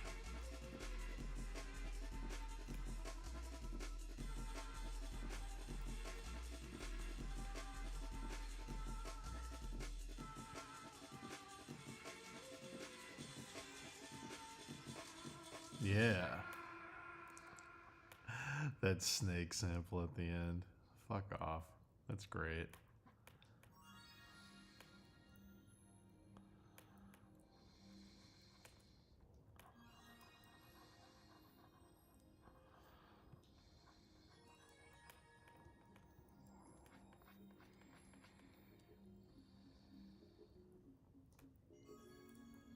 Yeah, the sample. What's those vocals from?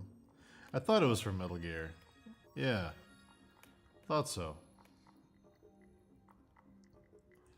There's a lot of Metal Gear samples in this album, which is great. Some very distinct sounds.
So long stream tomorrow, guys. We're gonna try and go all day. Thursday, I think we're gonna do the same thing. Friday's up in the air. I'll be streaming, but I don't know when yet.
Oh, you gotta render a writer workshop, huh?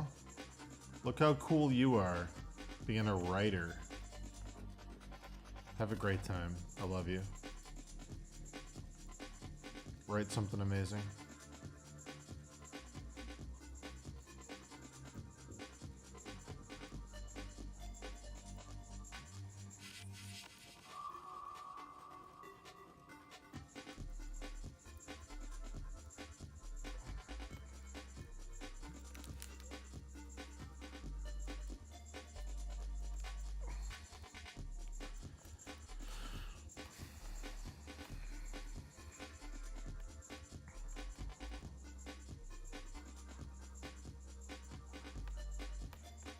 What do you think you are, some kind of author?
Probably gonna go for another hour, maybe another 2, and then I gotta break and I gotta go to bed because I'm on a big sleep deficit and I want to get a full day of work tomorrow with all you lovely, beautiful people.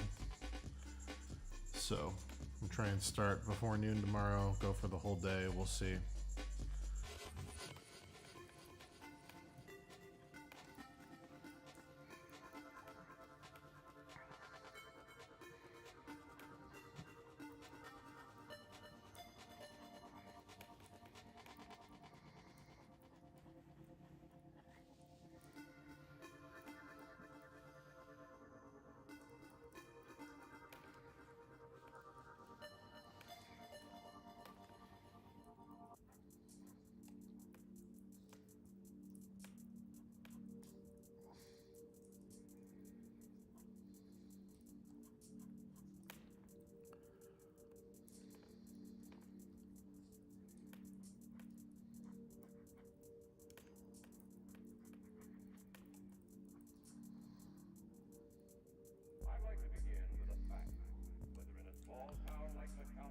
Yeah, sleep's an important thing. And I did not get much last night, so I had to be up early today to be in Boston all day, so I am not super awake. But tomorrow, I'll get more done if I go to bed early tonight and get up early tomorrow than if I stay up late tonight.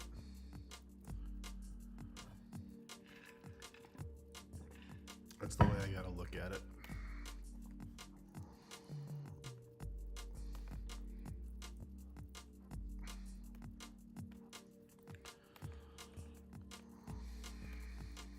Because right now, it's like, you know, do I want to squeeze 6 hours out of a brain working at 50% capacity? Or do I want to go for, you know, a whole day with 100%? I'll get more out of it if I recharge now.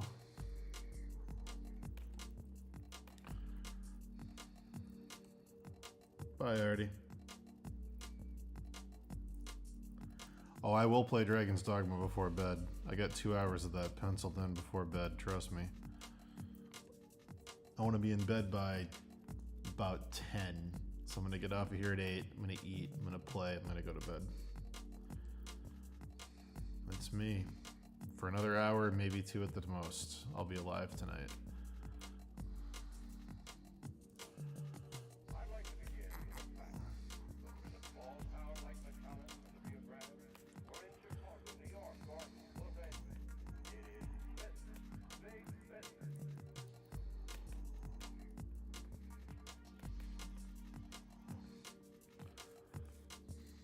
Nice, dude.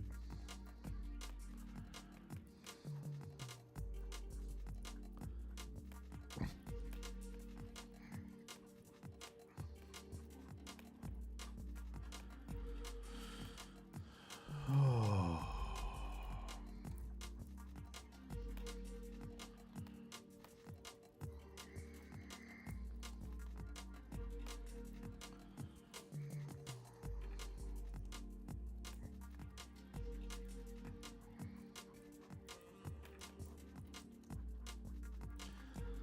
There's a chance you might get a phantom stream tonight, guys, which is when I go to bed early and then I wake up at 3 a.m. super awake and I can't go back to bed, so then I stream for a few hours and then crash again. Might happen. It tends to happen when I go to bed early. My brain usually doesn't let me sleep through the whole night. So we'll see. We'll see what happens.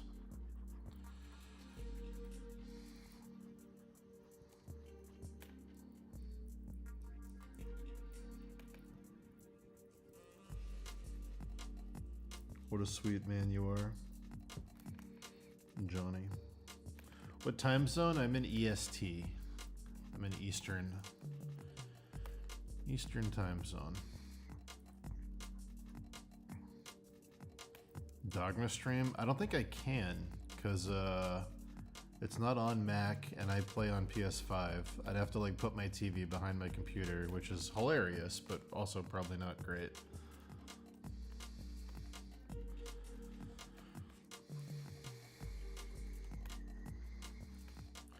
I could just do the most boomer stream ever and just film my TV. That would be kind of funny, actually, but no.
Act out the scenes.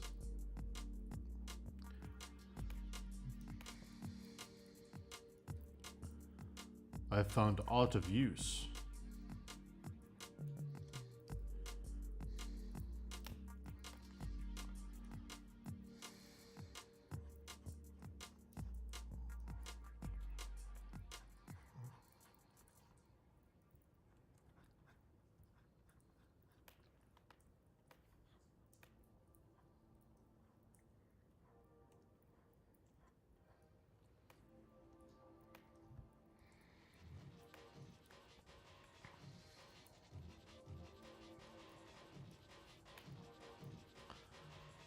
So much ought.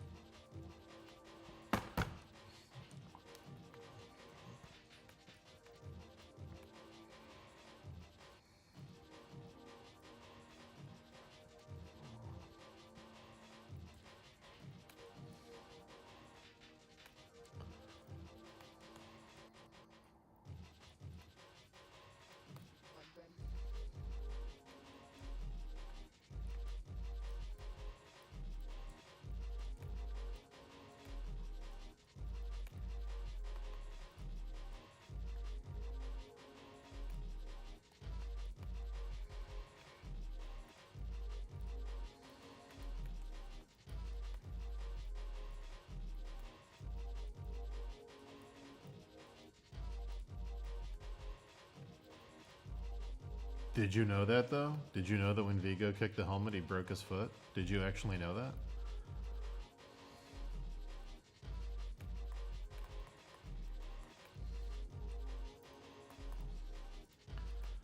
Did you know that Peter Jackson wanted Christopher Lee to scream when he got stabbed in the back by Grima Wormtongue? But Christopher Lee said, as a guy that served in the army, when you get stabbed in the lungs, you don't scream, you gasp because the air is escaping you. Did you know that? Did you know?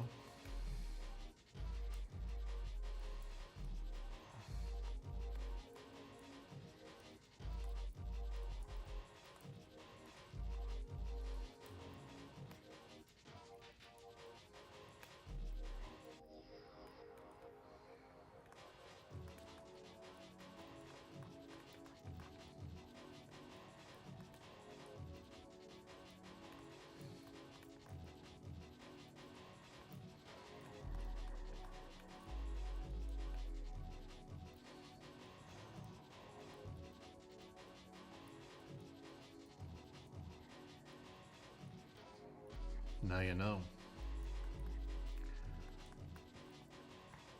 Now you can impress your next date when you watch Lord of the Rings.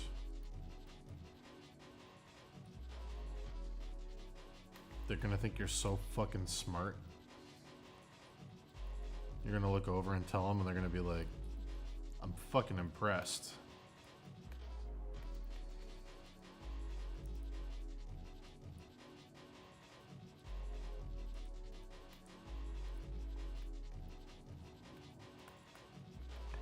Chosen by Tolkien? That's very funny.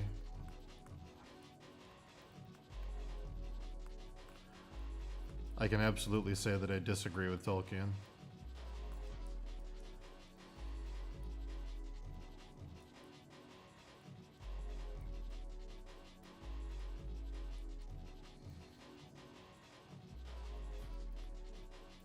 I did. Also known as the Nazgul, also known as the Nine, also known as Kings of Men.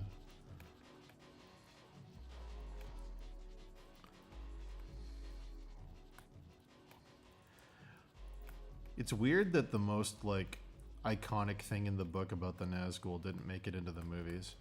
The Nazgul are supposed to have red eyes. It was like the first fantasy thing where it's like the black hood with red eyes glowing underneath. Like, the Nazgul started the trope. And by the time the movies got made, the trope had become such a trope that they didn't want to do it. Which is weird, because that's literally where that came from.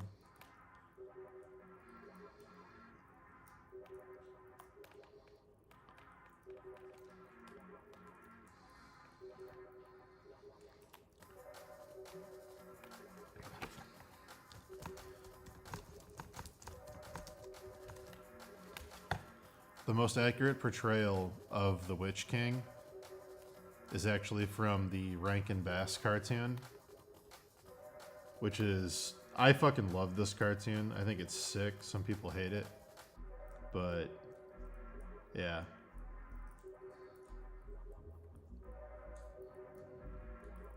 The most book accurate portrayal of this character is this. Floating crown, 2 glowing red eyes, cloak, armor, brooch, sword. Like, this is the one.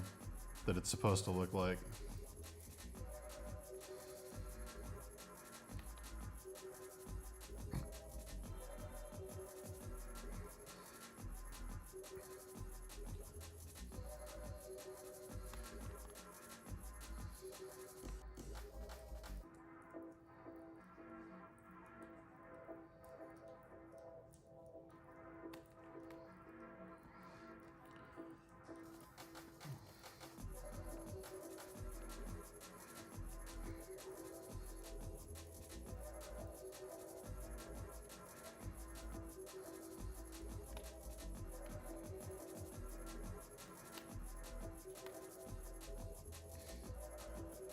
All the art in the Rankin Bass, like the acting in the Rankin Bass movie isn't great, and the stuff they do to the plot isn't great, but the art is incredible. All the Rankin Bass Middle Earth stuff is incredible, art-wise. Only for the art.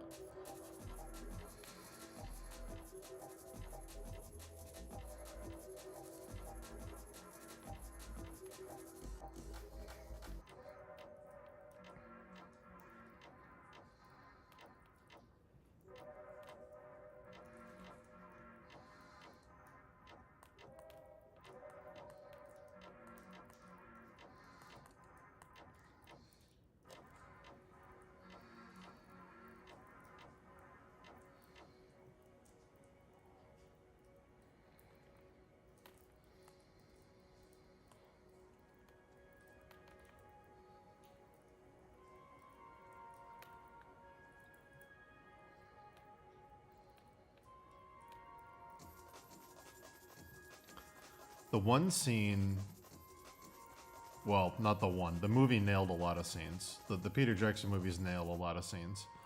But the one they nailed the hardest was Weathertop. When Frodo puts the ring on and sees the ring wraiths from the other side. And they're like strangely beautiful white creatures with like flowing fabric and burning, you know. It's that scene was expertly done. That's absolutely flawless.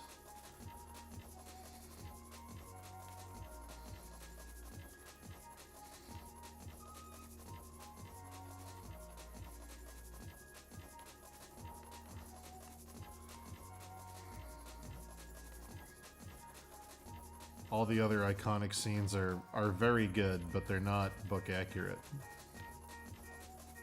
Some of them are kind of impossible to make book accurate, or at least they were impossible at the time.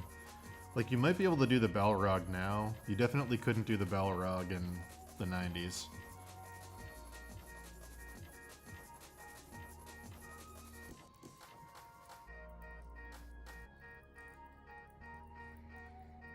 The Balrog in the movie is not the Balrog in the book. But they did do the best thing they could for the movies at the time, for sure. Super iconic, worked super well. But in the book, the Balrog isn't like a demon made out of stone. Like...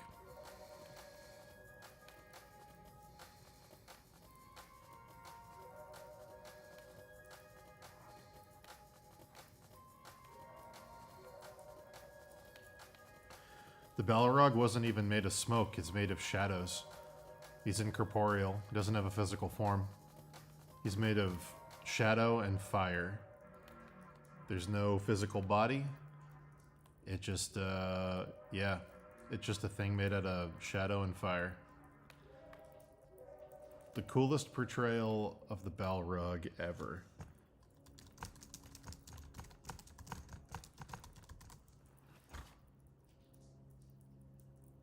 Oh, is this real? Is this available? Oh my god, is this real?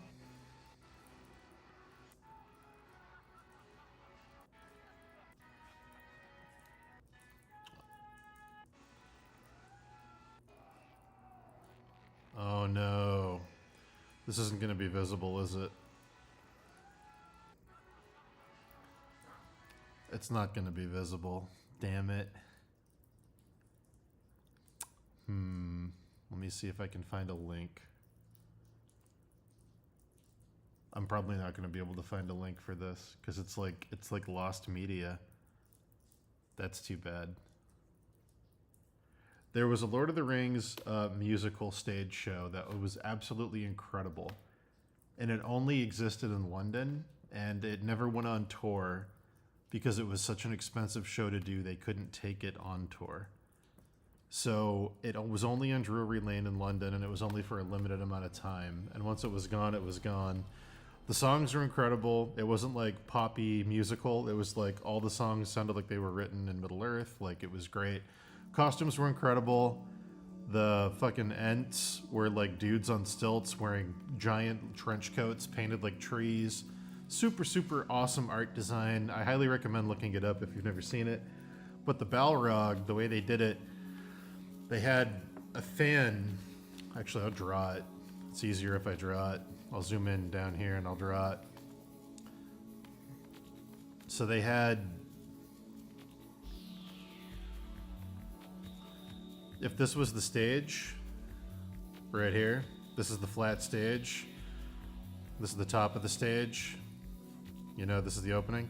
The guy who played Gandalf is like, you know, guy who played Gandalf is like standing here. He's on the stage and he's holding up his staff, all right?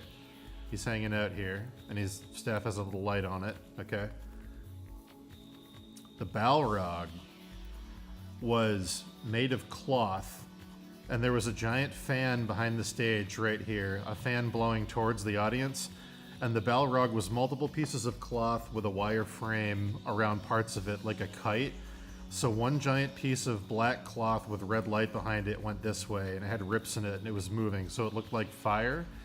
Transparent black cloth. One went this way, one went this way, one went this way, and then the one up here projected a face. There was like a mouth that opened up that Gandalf was kind of in. There was an impression of a nose, and then there were two eyes like this. And you could see the light behind the black fabric coming through the mouth, the nose, and the eyes, and from behind here. And because there was a fan going while it was happening, this was all moving. Like, these were all flapping around in real time, moving like fire. And there was a strobe effect on the red light, so it was super, super fucking cool. You can see it on YouTube, but it's not a high quality video. It was man, it was so fucking cool looking. That was the coolest version of that scene I've ever seen in anything. It's a shame that that show's never going to go on tour.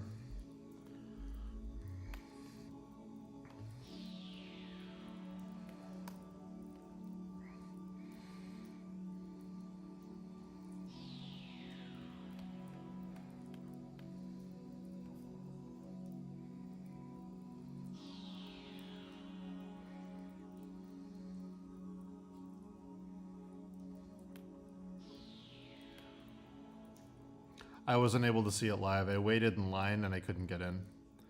I was a student at the time and I was in London, and they had a policy where if the theater wasn't full, you could wait and you could get tickets to see it at a discount. Never saw it live. I've seen recordings of it. There are recordings of it, but they're not in super high quality. There is a super high quality trailer for it on YouTube that shows the Balrog for like 2 seconds. But yeah. You can definitely like get a feel for it on YouTube if you go look for it.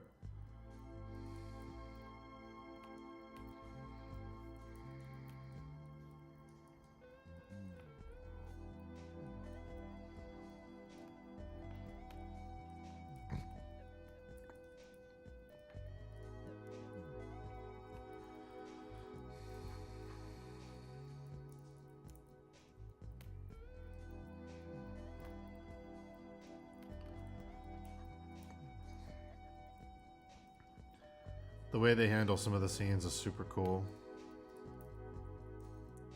It was extremely high production. It's the most expensive stage show ever created. I'll show you again with a drawing down here. So the way it was designed, because they do all three stories, all 3 books in one like 5-hour show. To do scene transitions quickly, they designed a custom stage that was like this, with a column going through the middle. So they would have one giant round stage. There's 3 of them, and they would rotate in and out behind a curtain and then in front of the curtain. So while like the Battle of Helm's Deep was playing out on this stage, they'd be getting the Ent Forest ready, and then they'd rotate the battle out and rotate the Ents in for like seamless transitions. So it was this super expensive triple stage rotating mechanical thing that would switch things in and out, and it was like super fucking expensive, but the results were like incredible. The Ents were cool because it was like you'd have stilts and you'd have a guy up on the stilts up here hanging out, you know, and then they'd be wearing a trench coat that hung down like this, and the trench coat was painted like tree bark, and then out of their hands they'd be holding these prosthetic arms that were like tree branches, and they had like hats with like leaves and stuff coming off of them, and they just kind of walk around the stage with these big strides like this, while the Hobbit characters were like this tall. Super fucking cool, dude.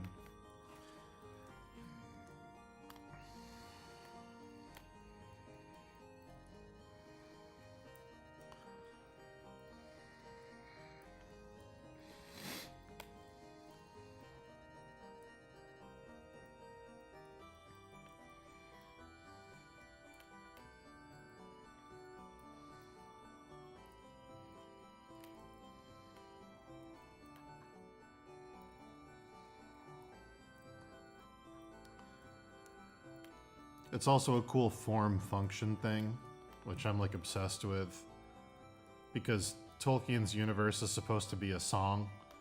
So like the creator of the musical was like, this would be, you know, the most truest to form version of the story would be told through song, because his whole universe is supposed to be a song. Had really good music.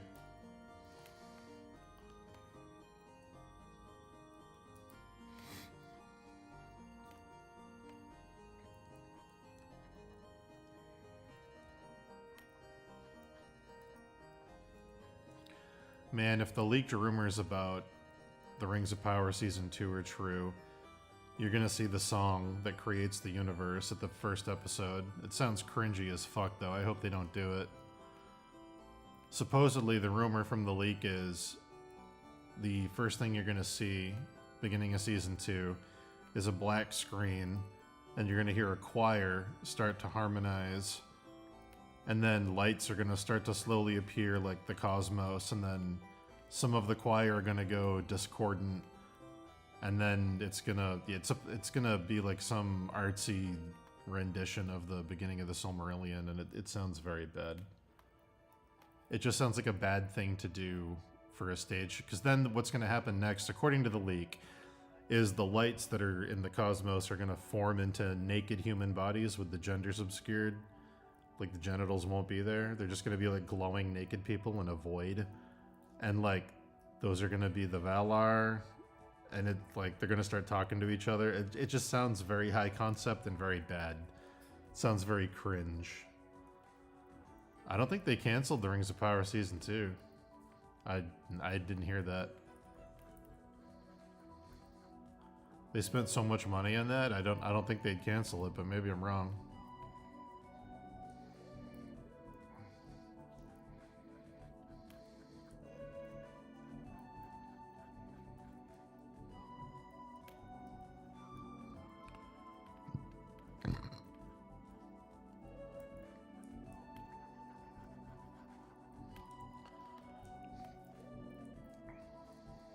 As far as I know, that's still happening.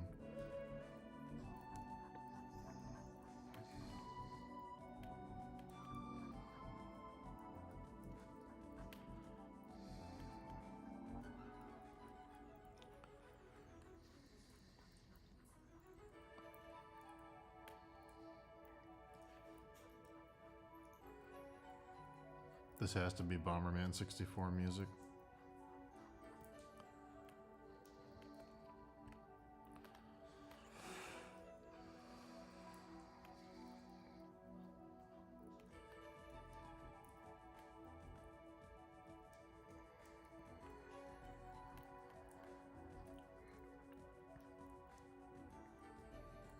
Later. Enjoy. Got another half hour of stream, guys, and then I'm off for the night. Be back tomorrow.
Rings of Power needed a lot of things.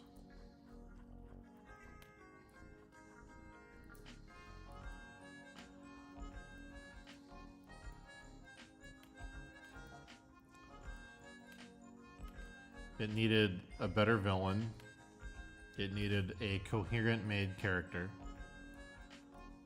It needed a better explanation for how Mordor became Mordor. It needed a good script.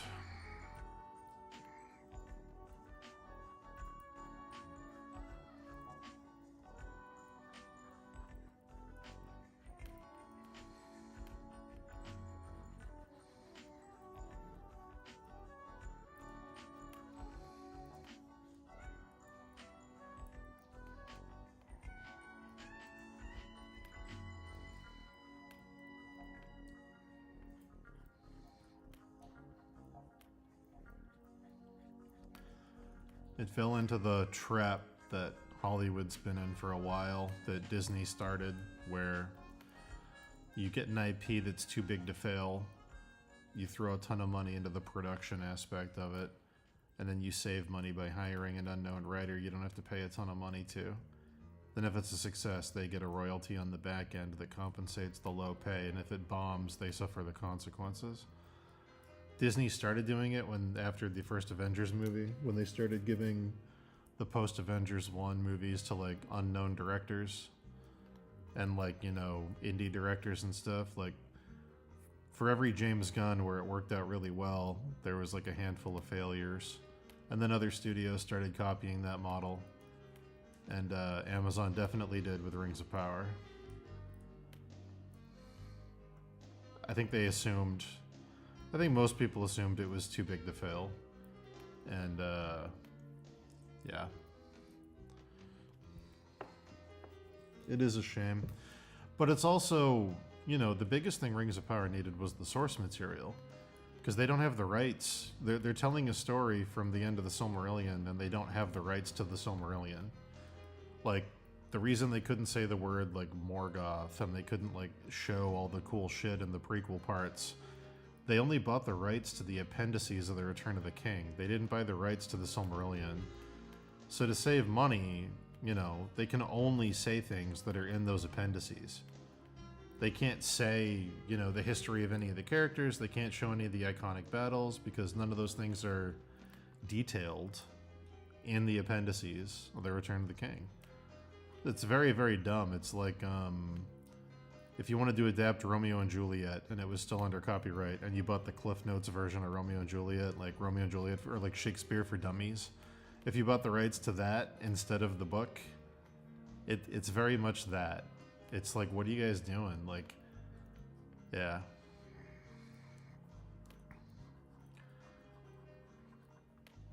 That's why they had to deviate so heavily from the source material.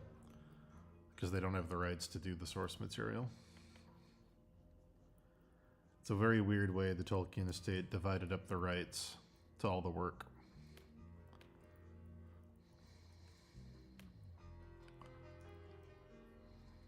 You can have the rights to do Lord of the Rings and not have the rights to do the Silmarillion. They're separate things, technically.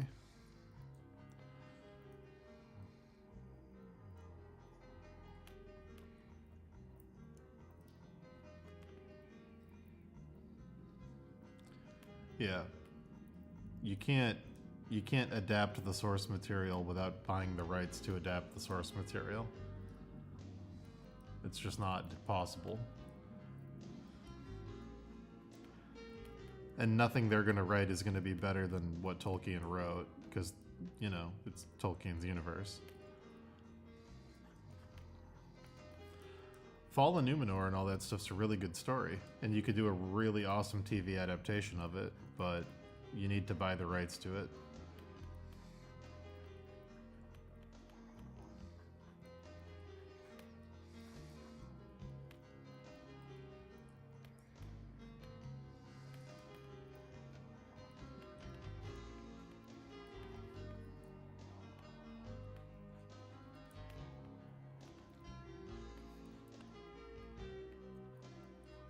The fuck is this 90s ass song from? I don't recognize this at all. Oh, it's from Tetris. Tetris on the Philips CDI. That's great.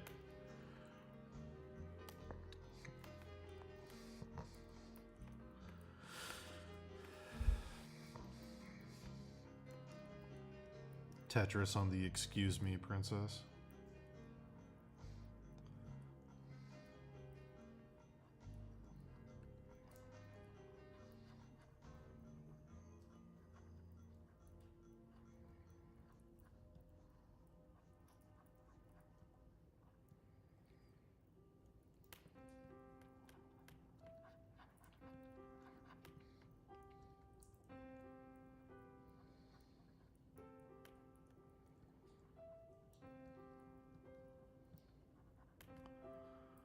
What's with these sleepy songs? What's going on, PlayStation Mix?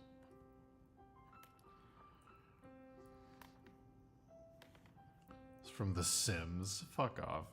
Not listening to this.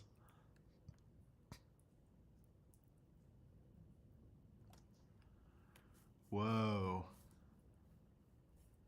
Square Enix is doing a Final Fantasy VI one-day anniversary special live stream. Good for them.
I'm only streaming for another 20 minutes, and then I'm gonna go to bed, wake up early. I'll be here all day tomorrow, though.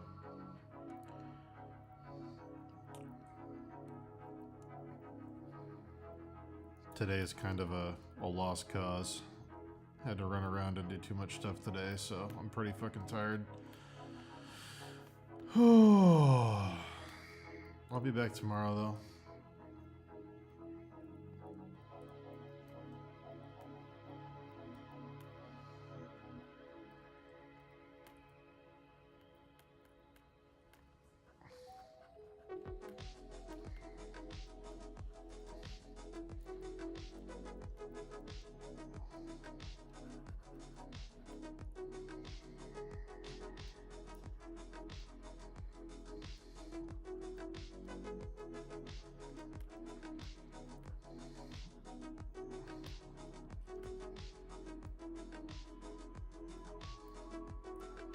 I did buy the antiques.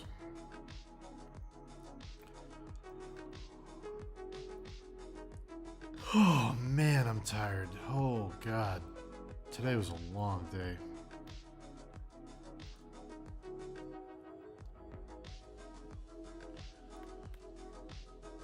Something about being in traffic for 3 hours. No matter how awake I am, by the time I get home, my day is over. I can't recover from 3 hours of traffic. I just can't. 3 hours of driving, I might be able to recover from, but 3 hours of sitting in bumper to bumper traffic, I just can't. I can't wake back up. My energy's just gone.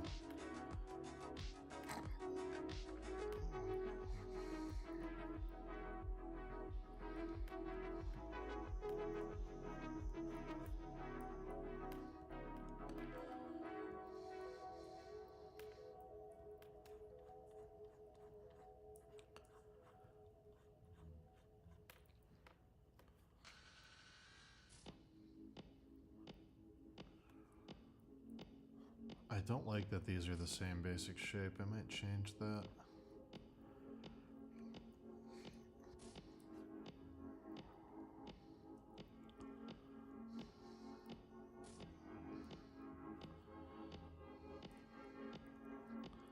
Yeah, I think I'm gonna change that.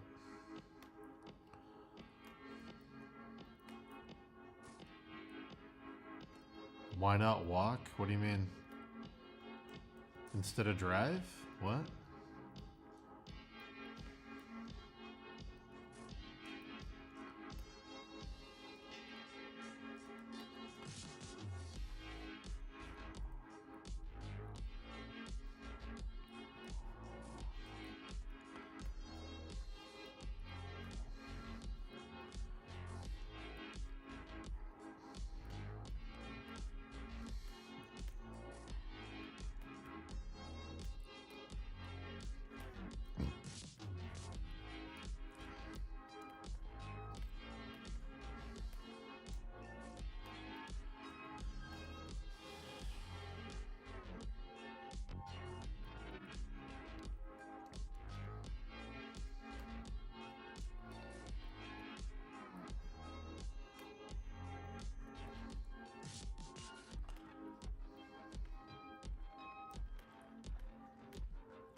Oh man, I might not even play Dragon's Dogma tonight. I might just go straight to bed. I'm crashing.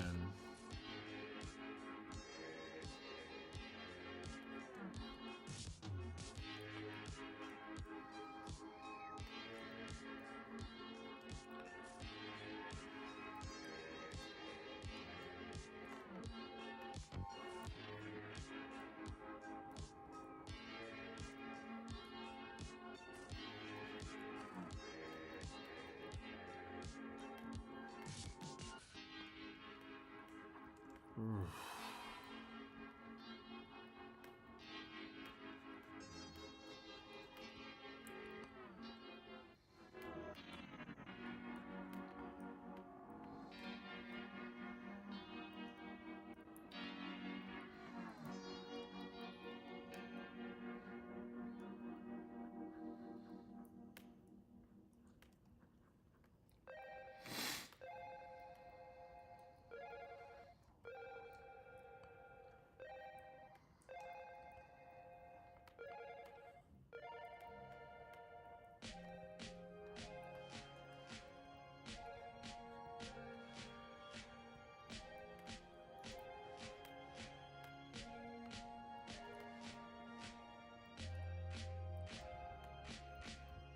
Oh.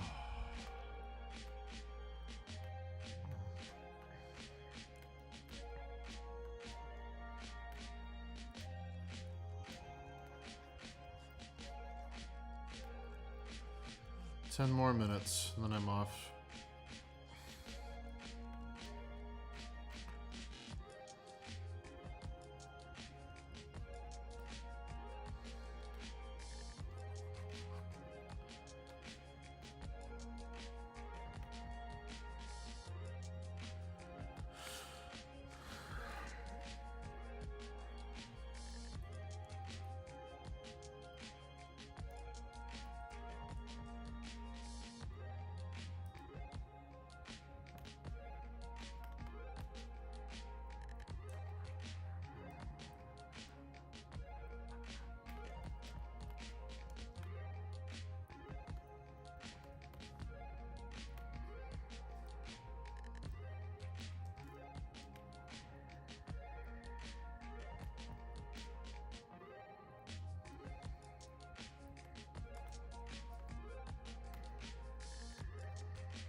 What did I buy? I bought brass planters to put my herbs and stuff in from my windowsill. I bought some chairs I needed from my basement. And I bought some, what would you call it? Some, like, antique kitchen drawers, like little mini pull-out shelves for, like, herbs and shit. And a couple fixtures from my bathroom, some antique fixtures. That was a couple days ago, though. Today was a hospital day. I was just at the hospital all day with my mom.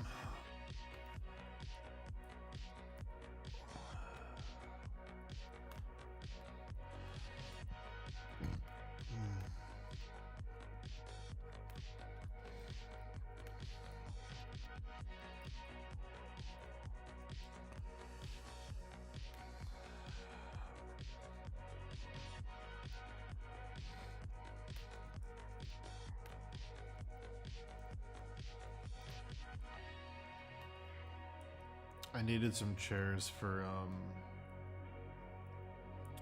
I have like a table behind the like a big table that runs behind the sectional sofa down there, and I needed some like bar height antique looking chairs.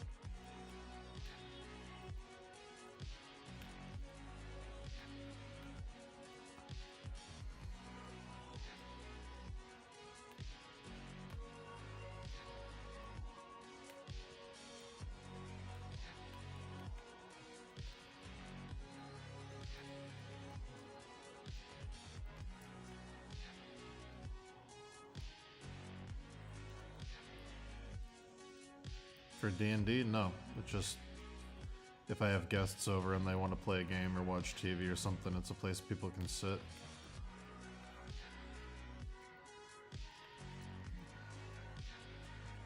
If I play D&D, it's going to be at my 14-foot kitchen table. I found an antique, like 200-year-old table in the basement of a church that's like super solid. Really, really nice, heavy old piece. It's never going to break. Super sturdy. It's 14 feet long. If I ever did D&D here, I would do it there.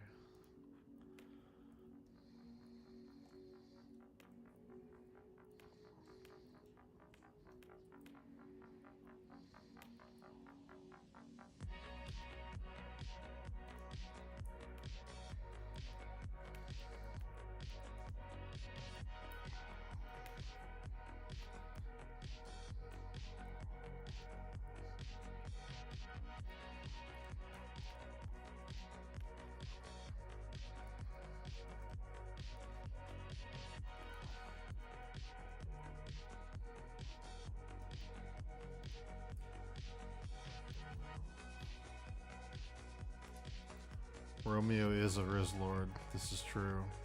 I haven't DM'd in a while, but I used to.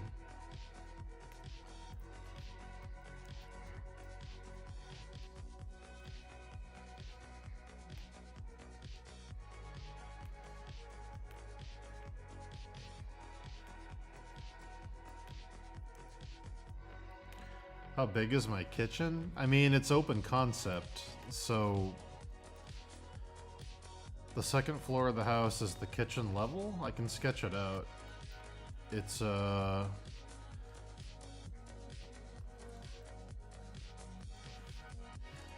this is 40 feet and this is 30 feet or 32, I think, 32 feet. So there's 3 giant window slider doors that are locked, that are floor to ceiling windows looking out at the lake here. So this is one window wall. The whole wall's a window. There's 2 beams here because it's a beam style house. So the kitchen table's here, basically. There's I threw it in the wrong spot. It's a little further down because there's chairs behind it. It's like here. There's yeah, there's a 14-foot kitchen table here. And then the kitchen island is 12-ish. Then there's the counter over here. The oven stove thing is here. The dishwasher's here with a bay window where I have my herb garden up in the window. This is the entrance. There's a sectional sofa here looking out at the lake with a coffee table. There's a hearth with a fireplace here with a chimney. And then there's a bathroom over here. And then the stairs to the basement are here. So yeah. Yeah, that's the kitchen level.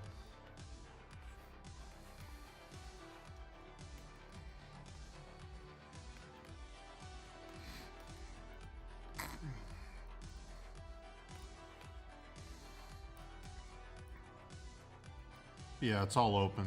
It's all open concept. Well, the apartment I used to live in, I'll show you the apartment I lived in before I built the house. The kitchen in the apartment I used to live in was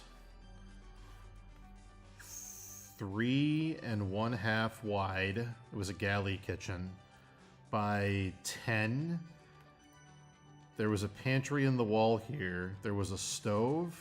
The sink abutted the stove. And there was a miniature fridge. They couldn't fit a full-size fridge. There was a dishwasher here that stuck out, and I couldn't squeeze my body between the fridge and the dishwasher. The door would barely open all the way. It would hit right about here. The fridge door wouldn't open all the way because it would hit the dishwasher island. So I'd have to kneel down and reach in. And there was a wall here. So this was the only opening. This was the smallest kitchen I've ever had in my entire life. I lived there for 6 years.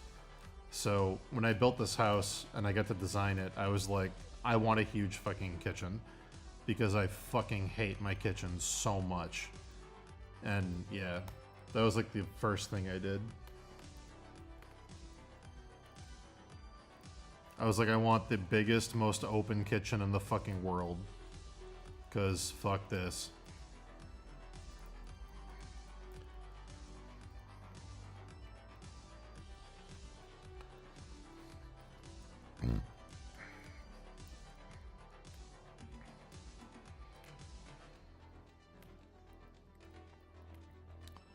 I've lived in some small places. Some very, very small city studio apartments.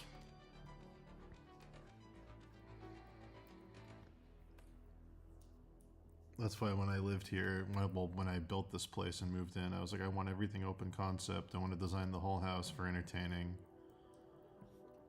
The basement's like, let me see. So we got the 40 by 30.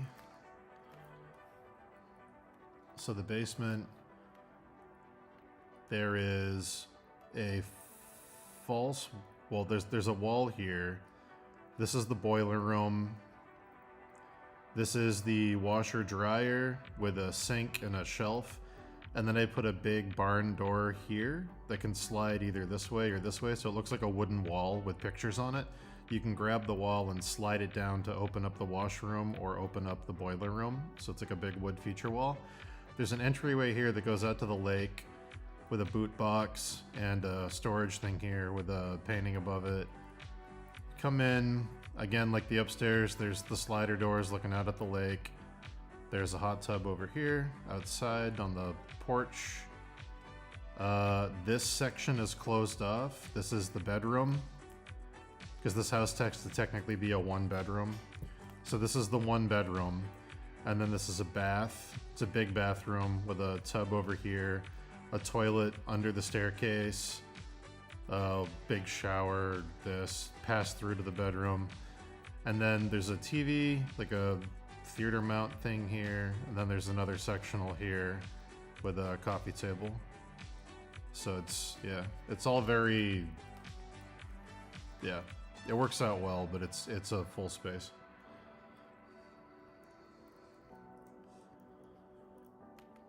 I had to like maximize it because there's a lot of weird code restrictions here.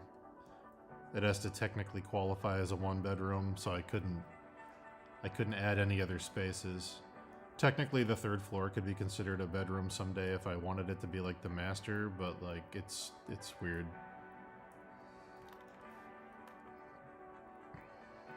I don't have gargoyles by the front door, but the antique shop does have gargoyles. I could go get some.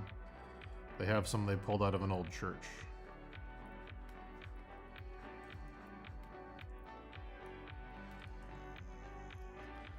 The next thing I want to get from the antique shop, it's like really expensive, so I don't think I'm going to.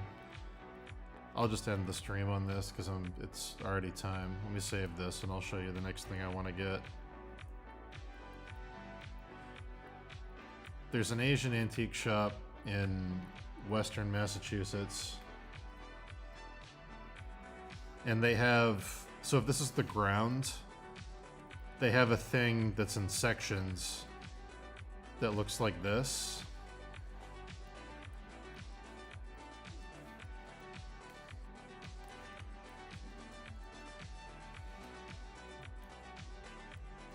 It's a big Japanese style dragon, like in Spirited Away, and it's equipped to be a water fountain, and it's designed to go in like a koi pond or to go in like water. But what I want to do, since I live on the lake, I want to put it on a concrete slab and put it in the water so it looks like it's swimming in the water. But instead of a water fountain, I want to hang an antique lantern off the front and put some lights underneath down here so it glows down and reflects up, so it's like always underlit. I want to do that and put it down in the water in the lily pads, because it's like 20 feet long. It's a big brass thing. Or not brass, whatever's waterproof. It's designed to be in the water. I don't know exactly what metal, but it looks brass. It has like a patina. But I want to get this thing really bad, but it's just really expensive. It's hard to justify the purchase. It would be super cool to have.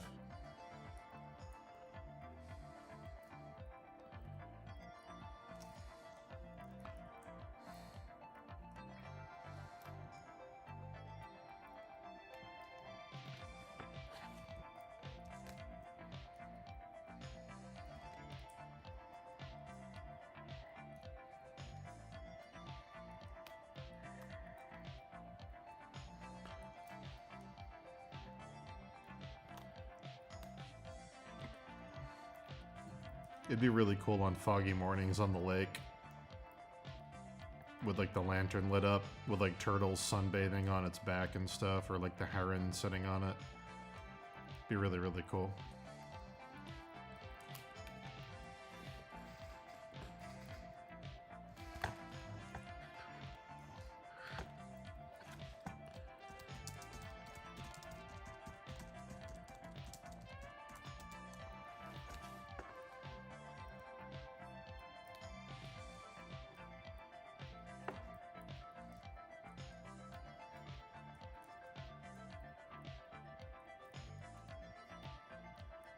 Oh man.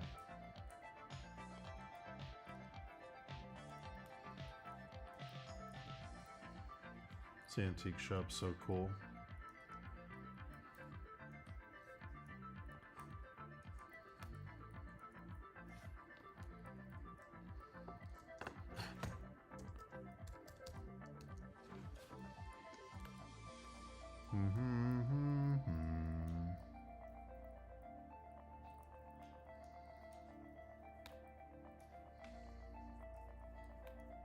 Man. Wonder if I can find a picture of it.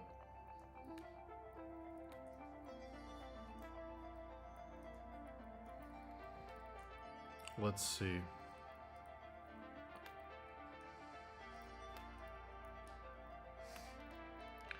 This is such a crazy store.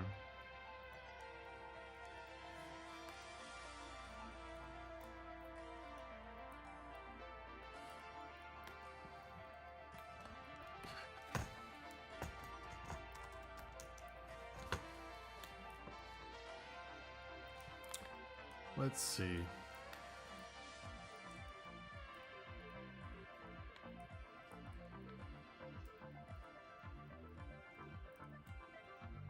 Hope they didn't sell it.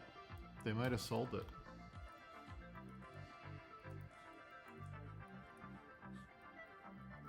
Maybe they sold it. That would be a shame. But it would save me a ton of money because it was fucking crazy expensive. It's probably for the best, guys.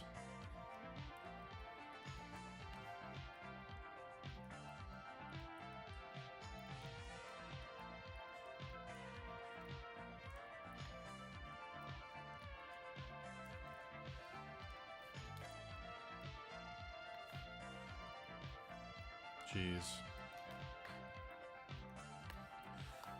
It was like this. They have this one, but this one isn't rigged for the water. This is a garden piece. There's a big, huge thing like this that was designed to go in the water. That's good. That'll save me a ton of money.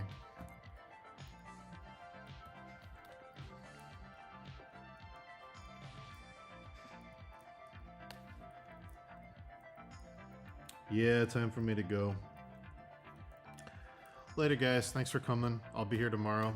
Looking forward to seeing you then.